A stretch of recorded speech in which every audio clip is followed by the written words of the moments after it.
ስጣቸው ትያለሽ እንዴት እንደምንለምን አናውቅበትምና በረከትን አሰጪን በልጅሽ ፊት ቁሚና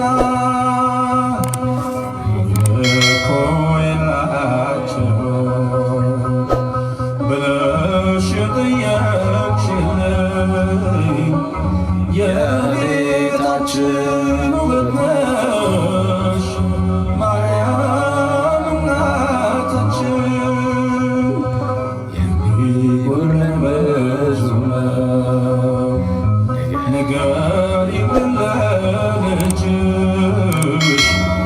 አንገት አስቀልስም የእናትነት ልመናሽ ፊትን አስመልስም ኃይልን ያደርጋል ጸሎትሽ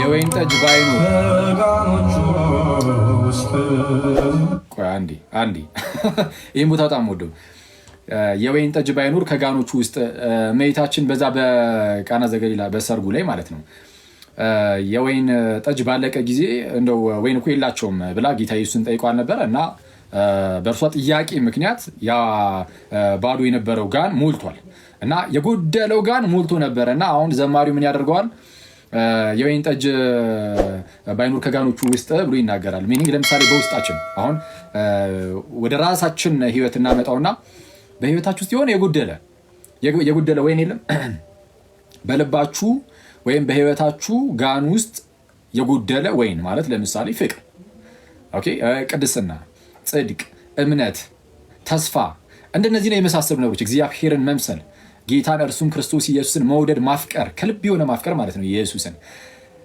ቅዱሳኑን መውደድ ማፍቀር ቤተክርስቲያንን ራሷን መውደድ ማፍቀር ቤተክርስቲያን እናታችን ቤተክርስቲያን እንደ እናቱ ያልተቀበለ እግዚአብሔር እንደ አባቱ አይቀበልም ይላል እና ሰው በህይወታችን ውስጥ የጎደሉ ሌሎች ነገሮች ሊኖሩ ይችላሉ ኦፍ ኮርስ እና አሁን ደግሞ ለእርሱ እመቤታችን ነግራው ለጌታችን ኢየሱስ ተነግረውና ወይኖች እግዚአብሔርን መውደድ ቅድስና የንስሐ ህይወት የቅዱስ ቁርባን የቅዱስ ሚስጥር ህይወት ምናምን እና መሰል የተለያዩ ነገሮችን ማለት ነው እሷ ታስሞላልናለች። ጌታ ኢየሱስ አሁንም በእነዚህ በጎደሉ ነገሮች ሁሉ ሊሞላልን የታመነ ጌታ ነው እና ያ ጌታ ደግሞ አሁንም የእመቤታችን ልጅ ነው እና እመቤታችን ደግሞ ስለ ሁላችን የምትለምን የምትጸልይ ናት ነው።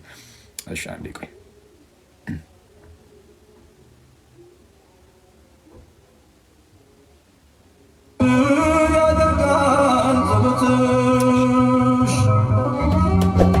ሰሙቴና አዝማች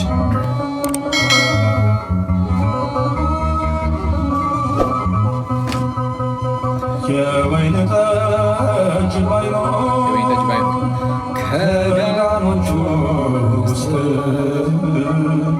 እጅግ ብንጠማ የህይወት መጠጥ የኢየሱስ እናት ልመናሽ ተሰምቷል። መናኛው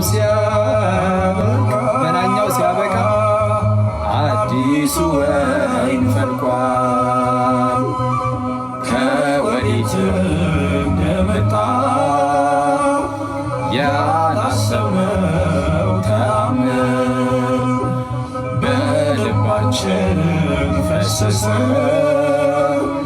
ድንግል የልጅሽ ፍቅር በልባችን ፈሰሰ። ድንግል የልጅሽ ፍቅር በጣም ደስ የሚል ብለሽ የጠየቅሽልን የቤታችን ውበት ነሽ ማርያም እናታችን። የሚጎድለን ብዙ የሚጎድለን ዘጭ ነው። ስለዛ ንገሪልን ለልጅሽ አንገት አስቀልስም የእናትነት ልመናሽ ፊት ላይ አስመልስም ኃይልን ያደርጋል ጸሎትሽ። በጣም ደስ የሚል መዝሙር እግዚአብሔርን በጣም ወይን እኮ የላቸውም ብለሽ በመጀመሪያ ደረጃ ግን ሰላም ለእናንተ ይሁን። እንዴት አላችሁልኝ እናንተ ሰዎች? የጌታችን የኢየሱስ ክርስቶስ ጸጋና ሰላም በሁላችሁ ላይ ጸንቶ ይኑር። እኔ በጣም ደህና ነኝ፣ ይመስገን አምላክ። ዛሬ ሁለተኛው የትምህርታችን ክፍል እሱን ለመማማር ነው የተገናኘ ነው እና በጣም ወደው መዝሙር ነው ይሄ መዝሙር። ወይን እኮ የላቸውም ብለሽ የጠየቅሽልን ወይም የለመንሽልን ይላል እና አንድ ሰው ምን ሊል ይችላል? ምንድን ነው የምታወራው? ወይን እኮ የላቸውም ብላ የለመነችው ለእኛ ሳይሆን ለሰርግ ቤቱ ሰውዬ አይደለም እንዴ የሚል ሰው ሊኖር ይችላል። የመጀመሪያው ትክክል ነው፣ ለሰርግ ቤቱ ሰው ነው። ወይን እኮ የላቸውም ብላ የጠየቀችው ለሰርግ ቤቱ ሰው ነው። ግን በእኛ በህይወታችን ውስጥ ደግሞ ያን ነገር እናስገባዋለን። መጽሐፍ ቅዱስ ላይ ያሉ ነገሮችን ቀጥታ ወደ ራስ ህይወት እያመጣ ደግሞ የማትጠቀምባቸው ከሆነ አስቸጋሪ ነው። ጌታችን ኢየሱስ ለሰዎች ያደረገውን ነገር ታይና ለሆነ ሰው ለዛ ሰው ያደረገውን በህይወት ውስጥ አንተ ደግሞ ለአንተ የሚደረግልን የሆነች ነጥብ ማለት ይዝና ለአንተ እንደሚደረግልህ እያሰብክ ደግሞ ትናገራለህ። እና እመቤታችን ወይን እኮ የላቸውም ብላ ስለሁላችን ትጸልያለች። ወይን እኮ የላቸውም ብላ ስለሁላችን ትጸልያለች ማለት ነሰሰርሊ ሊትራሊ ዋይኑን ማለት አይደለም። በህይወት ውስጥ የጎደለ የክርስቶስ ፍቅር ካለ ለምሳሌ ዘማሪው እንደዛ ብሏል አይደለም? ከወዴት እንደመጣ ያላሰብነው ተአምር በልባችን ፈሰሰ ድንግል የልጅሽ ፍቅር አይነት ነገር ሲል ሰምታችሁታል። እና የጌታ ኢየሱስ ፍቅር በልባችን ውስጥ ቢጎድል ያው ጋይስ ጎድሏል። እውነቱን ለመናገር በብዙዎቻችን ውስጥ እንግዲህ ሁላችንም ባለም ግን ብዙዎቻችን ጋር ግን በቃ የክርስቶስ ፍቅር ሳናስበው ከልባችን እየጎደለ የትኛውም ሰው በየትኛውም ዘመን ላይ እንደዚህ አይነት ነገር ያጋጥማል። የክርስቶስ ፍቅር ከልባችን ውስጥ ሊጎድል ይችላል፣ ግን መጉደል የለበትም። ኦፍኮርስ እንደውም እየበዛ ነው መሄድ ያለበት እና ድንግል ደግሞ እንደው ምንድነው ወይን እኮ አልቆባቸዋል እንዳለችው አሁን ደግሞ በህይወታችን ውስጥ አንተን መውደድ እኮ አቃታቸው ልጄ ብላ ትለምናለች ነው። እርሱ ደግሞ በመንፈሱ ፍቅሩን በልባችን ውስጥ ያፈሰዋል። ጌታ ኢየሱስ በመንፈሱ ፍቅሩን በልባችን ውስጥ ያፈሰዋል። ዝም ብለህ ብድግ ብለህ የምትወደው አይነት ነገር አይደለም። ይህ የእግዚአብሔር ማሰራር ነው እና ስለዛ ለእግዚአብሔር ለአምላካችን ያለን ፍቅር እየጨመረ ይሄዳል ማለት ነው። ለጌታችን ለክርስቶስ ኢየሱስ ያለን ፍቅር በጣም እኔ ጋይስ እስቲ አንድ ነገር ልንገራችሁ ወይም አንድ ነገር ልጠይቃችሁ። እኔ አሁን ላይ ያሉ ወጣቶች ማለት ነው ያለን ወጣቶች በጣም ብዙ ሰው እያሸመገለኝ ነው። ፕሊዝ ተረጋጉ ጋይስ። የምር ግን አሁን ላይ ያለን ወጣቶች በጣም ማለት የሚያስፈልጉን በጣም በርካታ ነገሮች ሊኖሩ ይችላሉ። ግን ከሁሉም ግን ግንባር ቀደም የመጀመሪያው የሚያስፈልገን ምን ይመስላችኋል? አሁን ለእኛ በጣም አሁን ላሉ ሰዎች አሁን ላሉ ወጣቶች የሚያስፈልጋቸው በዋናነት ብዙ የሚያስፈልጋቸው ነገሮች ሊኖሩ ይችላሉ። ስጋዊም ነገር ጭምር ማለት ነው። ስራው ምኑ እና የመሳሰሉ ነገሮች ሊያስፈልጋቸው ይችላል። ሊያስፈልገን ይችል ይሆናል። ትልቁና ወሳኙ የመጀመሪያው የሚያስፈልጋቸው ግን ክርስቶስ ኢየሱስ ነው። በጣም የሚያስፈልገን እርሱ ነው። ቅዱስ ጳውሎስ ራሱ ለገላትያ ሰዎች ይናገራል። ምን እያለ ይናገር ነበረ? ዳግም ክርስቶስ በእናንተ እስኪሳል ድረስ ቸኩላለሁ ይላል። ዳግም ክርስቶስ በእናንተ በልባችሁ እስኪሳል ድረስ። አሁን ለእኛ የሚያስፈልገን ጌታ እርሱ ክርስቶስ ኢየሱስ በልባችን ዳግም እስኪሳል ድረስ እንደዛ እንዲሳል ነው የሚያስፈልገን። አሁን እሱ ነው በቃ በጣም የሚያስፈልገን አሁን ላይ ከምንም ነገር በፊት ከስራውም ከምንም ጋይስ እኔ ምንም ነገር አሁን በጣም የሚያስፈልጋችሁ የፈለጋችሁትን ነገር ደርድሩ። ያንን ነገር አገኘን ስትሉ እዛው መጥፋት አለ መሞት አለ አይደል? ወዲያውኑ ተው ነው ማለት ነው፣ አለቀ። የእግዚአብሔር ፍቅር ግን በልባችን ካደረ ክርስቶስ ኢየሱስ በልባችን ከተሳለልን ለዘላለም የማያሳፍር ተስፋ እርሱ ነው። የሆነ የምናጠራቅመው ገንዘብ የዘላለም ተስፋን አይሰጠን። በምድር ላይ እስካለን ድረስ እንግዲህ ምንድነው ለራስም ተጠቅመ ሌላውም ሰው ልጠቅም ትችል ይሆናል። ምድር ላይ እስካለ ድረስ ብቻ አለቀ። ከዛ የዘለለ ነገር ወፍ። ለዘላለም ግን የሚሆን ተስፋ ጌታችን ኢየሱስ ብቻ ነው። እርሱ ብቻውን ክርስቶስ ብቻ ለዘላለም የሆነ ተስፋ እና እርሱ በልባችን ዳግም እንዲሳል ያስፈልገናል። ማለት አንድ ጊዜ አሁን የተጠመቅን ሰዎች ነን። የእግዚአብሔር መንፈስ በእኛ አለ። ግን ቀስ በቀስ ደግሞ ይሄ ዓለማዊነቱ ምናምን ሲያጠቃን ክርስቶስን ከህይወታችን ውስጥ ቀስ በቀስ ነው እያጣ ነው ማለት ማየት እየተሳነን የምንሄደው ክርስቶስን በህይወታችን ውስጥ ማለት ነው። እና እሱ በጣም መመለስ አለበት በሁላችንም ማለት ነው። በእኔም በእናንተም በጣም ክርስቶስ በጣም ያስፈልገናል። ማለት አንደበታችን ላይ ብቻ አይደለም መሆን ያለበት፣ የምርም ልባችን ላይ ማለት ነው። የሆነ እንደው ጌታ ሆይ ምናምን ብቻ እንደዚህ የእሱ ጉዳይ አይደለም። የእሱ ጉዳይ ይመስላችኋል ጋይስ? ዝም ብለህ ጌታ ሆይ ስላለን እንደዛ ይሆናል? አይሆንም እኮ። የምርም ግን የሆነ ልባችን ላይ ከአንደበታችን የሚወጣው ያ ስም ከአንደበታችን የሚወጣው የጌታችን ኢየሱስ ስም ከልባችን ሊሆን ይገባዋል። ስለዛ ልባችን ላይ ክርስቶስ ያስፈልገናል። ልክ በልባችን ላይ ክርስቶስ ኢየሱስ የምርም ሲነግዝ የእሱ ተገዢ እንሆናለን። በቃ ኮምፕሊትሊ የክርስቶስ ኢየሱስ ተገዢዎች እንሆናለን። እና የክርስቶስ የሆኑ ደግሞ ዓለምን ከነመሻቱ ሰቀሉ እንደተባለ ኃጢአት በቀላሉ የማይበረታባቸው፣ ዓለማዊነት በቀላሉ የማይይዛቸው ምናምን እየሆኑ ይሄዳሉ። በአንድ የሚኮን ነገር አይደለም፣ ግን ቀስ በቀስ ግን እንደዛ መሆን ይቻላል። ከክርስቶስ ጋር በምናሳልፈው ጊዜ ምናምን እንደዛ ማለት ነው። እና ክርስቶስን መውደድ የግድ ነው። ለዛ ነው ቅዱስ ጳውሎስም ምንድን ነው ያለው በቆሮንቶስ መልእክቱ ላይ ክርስቶስን ስለመውደድ ጌታን እርሱም ክርስቶስ ኢየሱስን የማይወደው ቢኖር እርሱ የተረገመ ነው ይልና ጌታ ሆይ ቶሎ ና ይላል። ጌታ ሆይ ና ጌታን እርሱም ክርስቶስ ኢየሱስን የማይወድ ቢኖር ግን አሁን ክርስቶስ ይወድሃል አይደል? ጌታ ይወድሃል፣ ክርስቶስ ይወድሃል፣ ኢየሱስ ይወድሃል ይባላል አይደል? ትክክል ነው። ጌታችን ኢየሱስ ይወደናል እና ፍቅሩን በጣም በሚያስደንቅ ደረጃ ሳይቶናል። ግን አንተስ ትወደዋለህ ወይ ነው? አሁን ክርስቶስ ስለወደደ ብቻ አይደለም። በዚህ ክርስቶስ ስለወደደ የመዳን መንገድን እርሱ በቃ ስለወደደ ብቻ አንተ ስለወደድከው ሳይሆን እርሱ ስለወደደ የመዳን መንገድን ከፍቶልሃል። አንተ ደግሞ ክርስቶስ ኢየሱስን ወደው ደግሞ ልትከተለው ይገባል። ባትወደው ግን ትጠፋ ዘንድ አለ። ክርስቶስን ባትወደው ትጠፋለህ፣ እንጠፋለን። ጌታን እርሱም ክርስቶስ ኢየሱስን የማይወድ ቢኖር የተረገመ ይሁን ያለው ለዛ ነው። ስለዛ ክርስቶስን ልንወደው ይገባል። የምርም ከልባችን ልንወደው ይገባል። ስንወደው ይገለጣል በህይወታችን። እንዴት ነው የሚገለጠው? ዝም ብሎ የከንፈር መውደድ ሲሆንና ከልብም ክርስቶስ ኢየሱስን የተወሰነም ቢሆን የለም እየወደድ ነው ስንመጣ ልዩነቱ ምንድን ነው? የከንፈር ዝም ብሎ ጌታ እያለ ብቻ ይቀጥላል። የምርም ከልብ ሲሆን ደግሞ ከልብ ክርስቶስ ኢየሱስን እንደው የተወሰነ ቢሆን እየወደድ ነው ስንመጣ ምን እየሆነ ይሄዳል? የሚወደኝ ቢኖር ትእዛዜን ይጠብቃል አይደል ያለው። ራሳችንን ከኃጢአት ምንድነው እያራቀን ወደ ክርስቶስ እየጠጋን የእርሱን ትእዛዝ እያከበርን ለመኖር የምንሞክር አይነት ሰዎች እንሆናለን። የምንሞክር ቢያንስ ትንሽ የምናፈራ እንደው በጥቂቱ ማለት ነው። ከዚህ ቀደም እንዳልኳችሁ ነው። እግዚአብሔር ከእናንተ የሀገር በአንዴ እንድታፈሩ ይፈልጋል፣ አይጠብቅም። እንደዛ ትንሽ ነገር በጣም ደግ አባት ነው ያለን እና ትንሽ ነገር እንድታፈሩ ትንሽ ነገር እንድናፈራ ነው የሚጠብቀው። እና የተወሰነች ይሰራል አይደለ? ኔትወርክ የሚል ሰው አለ ከታች እየሰራ አይደለም ጋይስ? ይቆራረጣል እንዴ?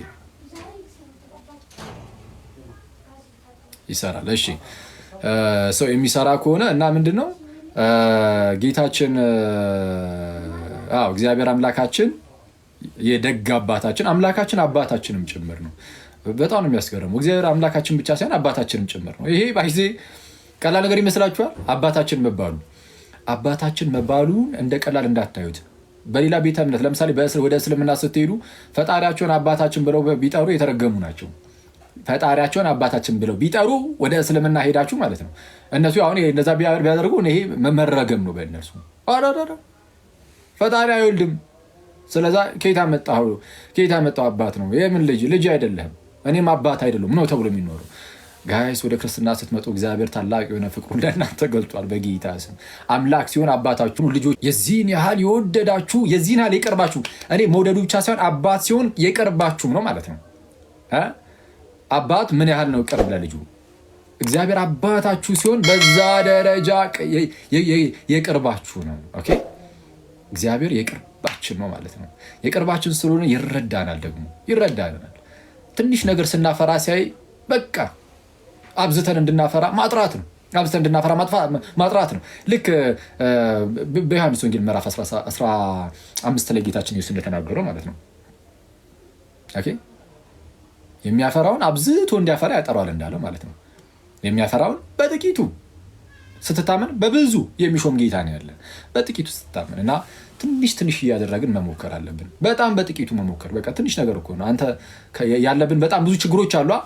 ከነዛ ሁሉ ችግሮች ውስጥ እስቲ አንዷን ዝም ብለህ ቀንሳትና ማለት ነው። ለምሳሌ ዝም ብለህ መጀመሪያ አስበውና ማለት ታስበውና ቆይ እነዚህ የኔ ችግሮቼ ናቸው፣ መቼስ እግዚአብሔርም አይወዳቸውም። እስቲ አንዷን ልቀንስ፣ እንኳን አንዷን ቀንስና በዛች በአንዷ በተቀነሰች ቦታ ደግሞ አንድ ጥሩ ነገር ጨምር።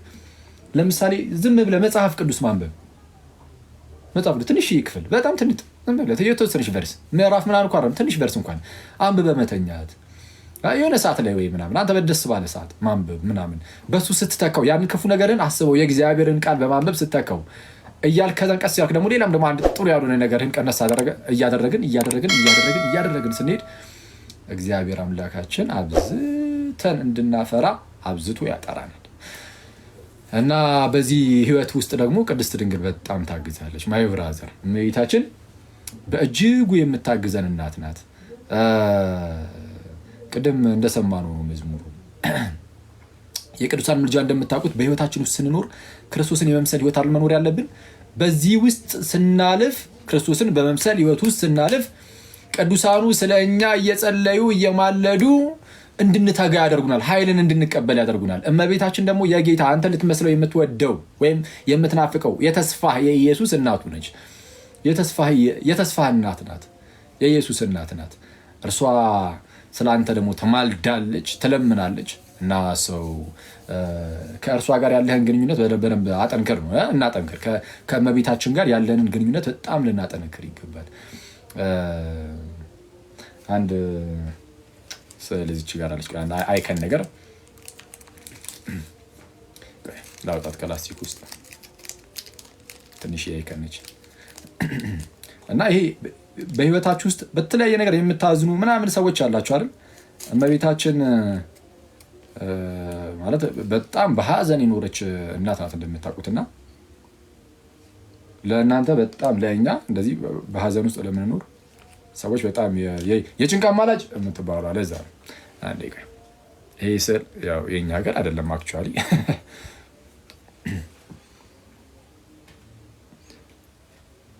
ኦኬ ቆይ ይሄን ኮሜንት ላጥፋላችሁ መሰለኝ ይሸፍነዋል። ዳንዳን ይታያችኋል።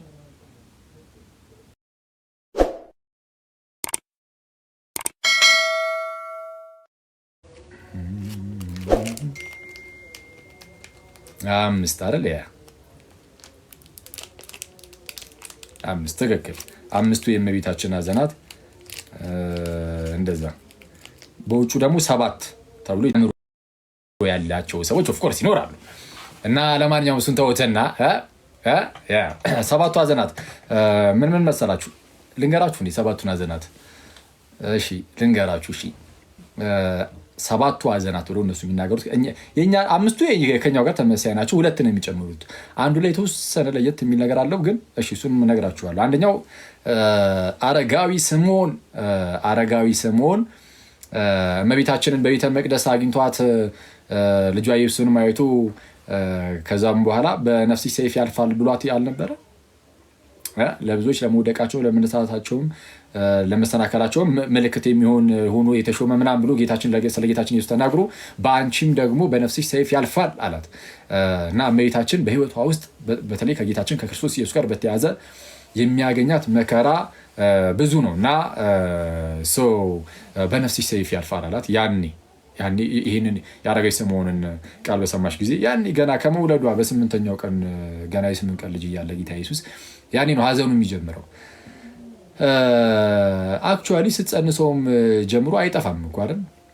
መጠርጠሩ ከወንድ ጸነሰች የማለት ነገር እንኳን ሌላው ራሱ ማነው? ኦኬ አክቹዋሊ ቅዱስ ዮሴፍ ነው። እሺ ቅዱስ ዮሴፍ በስውር ሊተዋት እንኳን አስቦ ነበር አይደል? ልክ እንደዛ ማለት ነው።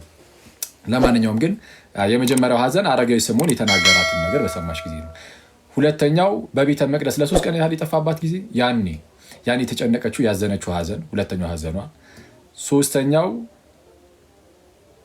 ኖ ይቅርታ አድርጉልኝ። ከዛ በፊት ወደ ግብፅ መሰደዳቸው እሱ ወደ ግብፅ መሰደድን እነሱ ይጨምራሉ፣ እኛ ጋር የለም። ወደ ግብፅ መሰደድ የሚለው እኛ ጋር የለም። እነሱ ሁለተኛ ብለው ወደ ግብፅ መሰደድን ይጨምራሉ። ከዛ በኋላ ለ3 ቀን ቤተ መቅደስ ሲጠፋ አራተኛ ጌታችን ኢየሱስ መስቀሉን ተሸክሞ ሲወጣ እመቤታችን አግኝታው ይላሉ። እኛ ጋር ግን እየተገረፈ እመቤታችን ቆማ ያየች ሰዓት እንላለን። እሱን እዚህ ላይ ነው ትንሽ ለየት የሚለው። ኤኒዌይስ አራተኛው እሱ ያን ያዘነችው ሐዘን፣ አምስተኛ ሲሰቀል፣ እኛም ያው ሲሰቀል እንላለን። እነሱ 6ኛ ብለው ሲወርድ ከመስቀሉ ሲወርድ እመቤታችን በነፍሱ ያለፈው ሰይፍ ወይም ደግሞ ሐዘን እሱን ያስቡና 6ኛ አድርገው 7ኛ ሲቀብሩት ማለት ነው ወደ ንጹህ መቃብር ሲያወርዱት እሱን ማለት ነው። እኛ ጋር ያው አወርደው ሲቀብሩት 1 ዕለት ይቆጠርና 5 ይሆናል እና 7ቱ ሐዘናት ተብሎ ይነገራል። እና እንደዚህ የሚነገሩ ለምንድን ነው? እንደዚህ የሚያዝኑ ሰዎችም ጭምር እመቤታችን በጸሎቷ እንድታግዛቸው ቢማጸኗት ቢለምኗት እርሷ ደግሞ በጸሎቷ ታግዛቸዋለች። ሐዘንን እመቤታችን በጣም በሚገባ እሷም እንደዚህ አይታ ነው ናቸው እና የቤተክርስቲያን እናት ናት እመቤታችን እና የቤተክርስቲያን እናት ናት። ለቤተ ክርስቲያን እመቤታችን አብዝታ ነው የምትጸልይ አብዝታ እና ሁላችንም በጸሎት በልመኗ በምልጃ እንጠቀም ነው። እሺ ይህንን ይቅርታ ይህንን ያዝ እናድርግና ወደ ትምህርታችን እንገባለን። እሺ ወደ ትምህርታችን ስንገባ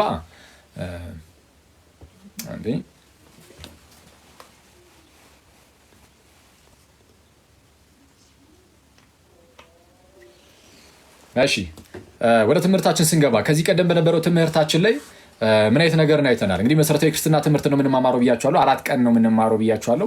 የመጀመሪያው ቀን አልፏል። ዛሬ 2ኛው ቀን ላይ ደርሰናል። የሚቀሩን ካሁን በኋላ 2 ቀን ብቻ ነው። መቼና መቼ? ሐሙስና ቅዳሜ። ከነገ ወዲያ ዘን ቅዳሜ መሰረታዊ ክርስትና ትምህርት የሚባለው ምን እንደሆነ በክርስትና ውስጥ ታውቁታላችሁ ማለት ነው። በቃ ይሄ ነው። እሺ ከዚህ ቀደም በነበረው ትምህርታችን ውስጥ የእግዚአብሔርን ሕልውና አይተን ነበር አይደል? የእግዚአብሔርን ሕልውና ፈጣሪ እንዳለ ፈጣሪ አለ የሚለውን አንስተን ተመልክተን ነበር። ከፈጣሪ መኖር ጋር በተያያዘ የተለያዩ እይታዎችን አንስተናል። አንዳንዶች ፈጣሪ የለም የሚሉ አሉ። አንዳንዶች ደግሞ ይኖር አይኖር አይታወቅም የሚሉ አሉ።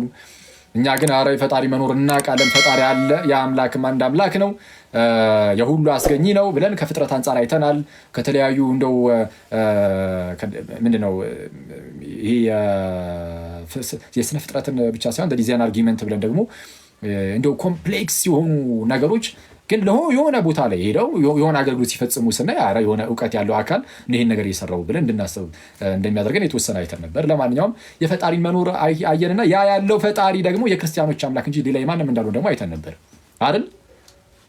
ፈጣሪ አላህ ያለው ፈጣሪም ደግሞ ያለው አምላክም ሌላ የሌሎች አማልክት ወይም የሌሎች አምላኮች እንደዛ አይደለም። ትክክለኛው ብቸኛው እውነተኛ የሆነው እውነተኛው አምላክ ብቸኛው አምላክ የክርስቲያኖች አምላክ ብቻ እንደሆነ ደግሞ ተመልክተን ነበር። እሱን ያየነው በጌታችን በክርስቶስ ኢየሱስ ትንሣኤ ነው። ጌታችን ኢየሱስ ሞቼ እነሳለሁ ብሎ ተናግሮ ሞቶ ተነስቷል። አንዳንድ ሰው እመቤታችን ተነስታ የለ እንደ የሚል ሰው አለ። እመቤታችን ተነስታለች፣ አልዓዛርም ተነስቷል። መማይ ብራዘር ሌሎች በጣም በርካታ የተነሱ እኮ አሉ ከሞት ያስነሳቸው ጌታችን ኢየሱስ።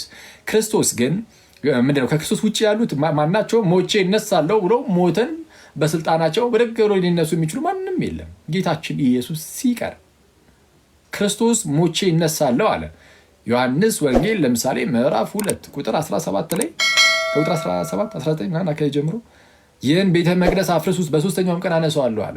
ይህን ቤተ መቅደስ አፍርሱት ሲል አይሁዳውያን ይህ ቤተ መቅደስ ከ47 ዓመት ጀምሮ ይሰራ ነበረ፣ አንተ በ3 ቀን ታነሳዋለህ ነው አሉ። 46 ለ47 ዓመት ሙሉ ፈጅቶ የተሰራውን ቤተ መቅደስ አንተ ማን ስለሆንክ ነው በ3 ቀን የምታነሳው ነው? እነሱ የመሰላቸው ህንፃውን ቤተ መቅደስን ነው። ከታች ዝቅ አለና ዮሐንስ ምን አለ? እርሱ ግን ስለ ሰውነቱ ወይም ስለ ስጋው ቤተ መቅደስ ይል ነበረ አለ። ስለ ሰውነቱ ቤተ መቅደስ ይናገር ነበረ እና ጌታችን ምን አለ? ስለ ስጋው ቤተ መቅደስ ሲናገር ይህን ቤተ መቅደስ አፍርሱት፣ ይኸው ግደሉኝ፣ እስቲ ልሙት፣ በ3ኛው ቀን አነሳዋለሁ። ስለዚህ በ3ኛ ቀን ደግሞ አነሳዋለሁ አለ። አንዳንድ ክፍሎች ላይ አብ አስነሳው፣ የእግዚአብሔር መንፈስ አስነሳው የሚል ሲሉም አሉ። ስለዚህ ማስነሳት ላይ የወልድ ብቻ ስራ አይደለም፣ በወልድ ስራ ውስጥ አብም መንፈስ ቅዱስም አሉ። ስለዚህ የአብ የወልድ የመንፈስ ቅዱስ ስራ ነው የክርስቶስ መነሳቱ። ልክ የወልድ መምጣት የወልድ ብቻ ፈቃድ ሳይሆን የአብም የመንፈስ ቅዱስም ጭምር ፈቃድ እንደሆነ ሁሉ የክርስቶስ ሞቶ መነሳትም የአብም የወልድም የመንፈስ ቅዱስም ፈቃድ ነው። የአብ የወልድ መንፈስ ቅዱስ ስራ ነው ትንሣኤው። ስለዛ ክርስቶስ ሞቼ እነሳለሁ አለ፣ ቃሉን አከበረ። ሞቼ እነሳለሁ ብሎ ቃሉን አከበረ። ታዲያ አሁን አንተን መቱ እንደዚህ አይነት አካል ኢማጅን እሞታለሁ ግን በሶስተኛው ቀን እነሳለሁ ብሎ ማለት ነው። ሞቶ ከዛ በሶስተኛው ቀን ከተነሳ ያን ሁሉ ተአምር አድርጎ ያውም ማለት ነው። አንተም ሞታ አትቀርም ሲል አሜን አትልም ትላለህ። ኦፍኮርስ ኧረ በስመ አብ አሜን ጌታዊ ትላለህ። ያውም በነቢያት ሁሉ የተመሰከረለት እንደሆነ ስታይ ማለት የሆነ ዝም ብሎ የሆነ አንድ ራንደም ጋይ ተነስቶ እንዲህ ብሎ እኮ አይደለም። ክርስቶስ ሲመጣ ዝም ብሎ የሆነ ሰዓት ላይ ብቅ ያለ እንደዛ መስሎ ይታያቸዋል። እንደዛ እኮ አይደለም። በነቢያት ሁሉ ሲመሰከርለት ኖሮ ነቢያቱ ሁሉ ጠብቀው ተስፋ አድርገውለት ነቢያት የተናገሩለት እርሱን መሲሁን እኮ ነው ያገኙት ሐዋርያቱ። እና መሲህ እርሱ ኢየሱስ ክርስቶስ በነቢያቱ የተነገረለት ነው እና በነቢያት የተነገረለት ተገኘ፣ ተገለጠ። እርሱ ተገልጦም ደግሞ ሞቼ እነሳለሁ እናንተም ሞታችሁ አትቀሩም ካለ አሜን ብለህ ትቀበላለህ። በእርሱ በኩል የተላለፈው ትምህርትን አስተምህሮን ሁሉ ደግሞ ትቀበላለህ። በክርስቶስ በኩል የተላለፈውን አስተምህሮ በቃ ቃሉን አክብሮ አሳይቶናል። ሞቶ የተነሳ አካል ሲናገርና ዝም ብለህ እንደዚሁ አይዟችሁ የሚል ብቻ አንድ ነው እንዴ? አይሆንም እኮ ክርስቶስ አሳይቶናል። አሳይቶን በግልጥ አሳየን እኮ። በስመ አብ እርግጠኞች ነን አሁን እርግጠኞች ነን እንደምንነሳ በጣም እርግጠኞች። ስለዚህ ለዘላለም እንደማይኖሩ ሰዎች አይደለም የምንኖረው። አየህ አሁን አንተ ተስፋ አትቆርጥም። አሁን ሞተ በዛው የምትቀር ቢሆን አስቧል። ላይፍን ማለት ምንድን ነው የሚመስለው? ላይፍ ራሱ የተወሰነ ጊዜ ኑሬ ከዛ በኋላ በዛው በቃ ጠፋለሁ የሚል ሀሳብ ጭንቅላት ውስጥ ቢኖር ኖሮ ማለት ነው በጣም አስቸጋሪ ነበረ። ማለት ህይወት ራሱ የሆነ ተስፋ ቢስ ይሆናል። ግን ለዘላለም እንደምትኖር ስታስብ ያኔ እርሱ ያበረታል። ለዘላለም እንደምትኖር ስታስብ እርሱ የሚያበረታ ይሆናል። ለማንኛውም በክርስቶስ ኢየሱስ ትንሣኤ የክርስቲያኖች አምላክ ብቻ ትክክለኛ እንደሆነ አውቀናል። ዛሬ የምንማማረው ትምህርት ዛሬ በጣም በአጭሩ ነው። ማስረዳችሁ 30 ደቂቃ የሥላሴን ትምህርትም ለምን መሰረታዊ የክርስትና ትምህርት እንማራለን የሚለውንም በስሱ እነግራችኋለሁ። ከ30 እስከ 40 ደቂቃ በወስድባችሁ ነው። ወዲያው ጨርሰን እንሰነባበታለን ማለት ነው። እሺ እንግዲህ የክርስቲያኖች አምላክ ትክክለኛው አምላክ ከሆነ የሚል ጥያቄ ይነሳል። በስመ ክርስትና በጣም በርካታ ሃይማኖቶች አሉ። ከነሱ ውስጥስ እሺ አሁን ኦኬ እስልምና ትክክል አይደለም አላችሁ። ለምሳሌ ሌሎች ቤተ እምነቶችም ትክክል አይደሉም፣ ትክክለኛው ክርስትና ነው አላችሁ። ግን በክርስትና ስምም እኮ በጣም በርካታ ሃይማኖቶች አሉ። ከእነሱ ውስጥስ ትክክለኛውን በምን ማወቅ ይቻላል? ሞርሞኑ ተነስቶ ክርስቲያን ነኝ ይላል። ኦንሊ ጂሰሱ ተነስቶ ክርስቲያን ነኝ ይላል። የአዋ ምስክሮች ነን የሚሉት ሰዎች ተነስተው አርዮሳውያን ናቸው ክርስቶሳውያን ነን ይሉሃል። በፕሮቴስታንት ውስጥ ያሉ የተለያዩ ቤተ እምነቶች እየተነሱ የፈለገውን ትምህርት ይክድና ድህነት ላይ ክዶ ቅዱስ ቁርባንን ክዶ ጥምቀትን ክዶ ኢማጂን ሚስጥራትን ክዶ ክርስቲያን ነኝ ብሎ ሊመጣልህ ይችላል ከፈለገ። ማን ይከለክሏል? ያው ለማለት ማለት ነው። የክርስቲያን ነኝ ብሎ ለመምጣት ማንም አይከለክለውም። በምንድን ነው የሚታወቀው? እንደዚህ ውጥንቅጡ በጠፋ ዓለም ውስጥ የሃይማኖት ግብ ውስጥ ያው በክርስትና ስም እንኳን ኖሮ በምንድን ነው የሚታወቀው ትክክለኛው ሃይማኖት? እሱን ለማወቅ ምን ያስፈልጋል? መሰረታዊ የክርስትና ትምህርትን ማወቅ፣ መሰረታዊ የክርስትና ትምህርትን ማወቅ። ስለዚህ ጉዳይ መጽሐፍ ቅዱስ የሚናገረው ስላለ ማለት ነው። እንግዲህ ሁሉም ቤተ እምነቶች በክርስትና ስም ያሉ ቤተ እምነቶች ሁሉ የሚያምኑት አንድ ነገር አለ። ለመዳን እምነት ያስፈልጋል ይላሉ። መጽሐፍ ቅዱስም እዚህ ላይ እንግዲህ በጣም ግልጽ ነው፣ ክሪስታል ክሊር ነው። ስለዛም ለመዳን ማመን ያስፈልጋል ከተባለ ደግሞ ምንድን ነው የምታምነው? እምነት ከመስማት አይደለም ወይ? ያው እምነት ከመስማት ከሆነ መስማትም በእግዚአብሔር ቃል ከሆነ ልክ ቅዱስ ጳውሎስ በሮሚ መልእክቱ ምዕራፍ 10 ላይ እንደሚናገረው እምነት ከመስማት ነው፣ መስማትም በእግዚአብሔር ቃል ነው። ስለዚህ የእግዚአብሔርን ቃል ሰምተህ ነው የምትድነው። የእግዚአብሔርን ቃል በትክክል ነግረውሃል አልነገሩህም ነው? የእግዚአብሔርን ቃል በትክክል ነግረውሃል ወይስ አልነገሩም? ካልነገሩ አትድንም። በትክክል የእግዚአብሔርን ቃል ካልሰማህ የምታምነው እምነት ከእግዚአብሔር ቃል የተነሳ የሆነ እምነት ስላልሆነ አያድንም። ያ እምነት የሚያድነው እምነት ምን አይነት እምነት ነው? ትክክለኛ የእግዚአብሔር ቃል ተሰምቶ የሚመጣው እምነት፣ እሱ ነው የሚያድነው። ለምሳሌ ሥላሴ የሚባል ነገር የለም አብ ኢየሱስ ነው ብሎ ለምሳሌ አንድ ሰው መቶ ቢሰብክ ኦንሊ ጂሰሶች እንደዛ ነው የሚሰብኩት። እንደዛ ብሎ መቶ ቢሰብክና ይህንን ነገር ሰምተ ብታምን ኢየሱስ ብቻ በቃ አብ ኢየሱስ ነው እና ብለህ ብትይዝ ማለት ነው። ከዛ በኋላ አመንክ ይሄንን። ከዛ በኋላ እኮ ኢየሱስ ሞቶልኛል ተነስቶልኛል ምናምን ኢቨን እነሱ ጥምቀትም ያድናል ይላሉ ምናምን ብለህ አመንክ፣ ግን አትድንም። ለምን? ትክክለኛውን የእግዚአብሔርን ቃል አላገኘህም። ለምሳሌ የሥላሴን ትምህርት ክዳል። ለምሳሌ የሥላሴን ትምህርት ክዳል። የሥላሴን ትምህርት ከካድከው መሰረታዊ የክርስትና ትምህርትን እምቢ ብለሃልና የአንተ እምነት የተመሰረተው በሐሰተኛ ትምህርት ላይ ስለሆነ የማዳን ኤፊካሲ የማዳን ብቃት የለውም። በቃ የሚያድነው እምነት የራሱ የሆነ ክራይቴሪያ አለው። የሚያድነው እምነት በትክክለኛው ትምህርት ላይ የተመሰረተ ነው። በትክክለኛው ትምህርት ላይ ካልተመሰረተ ሊያድን አይችልም። እሱን መጽሐፍ ቅዱስ በጣም በተደጋጋሚ ነው የሚናገሩ። አሳያችኋለሁ። የሀገር ጥቅስ ነው ያለው መጽሐፍ ቅዱስ ላይ። ወደዛ ይሄዳለሁ።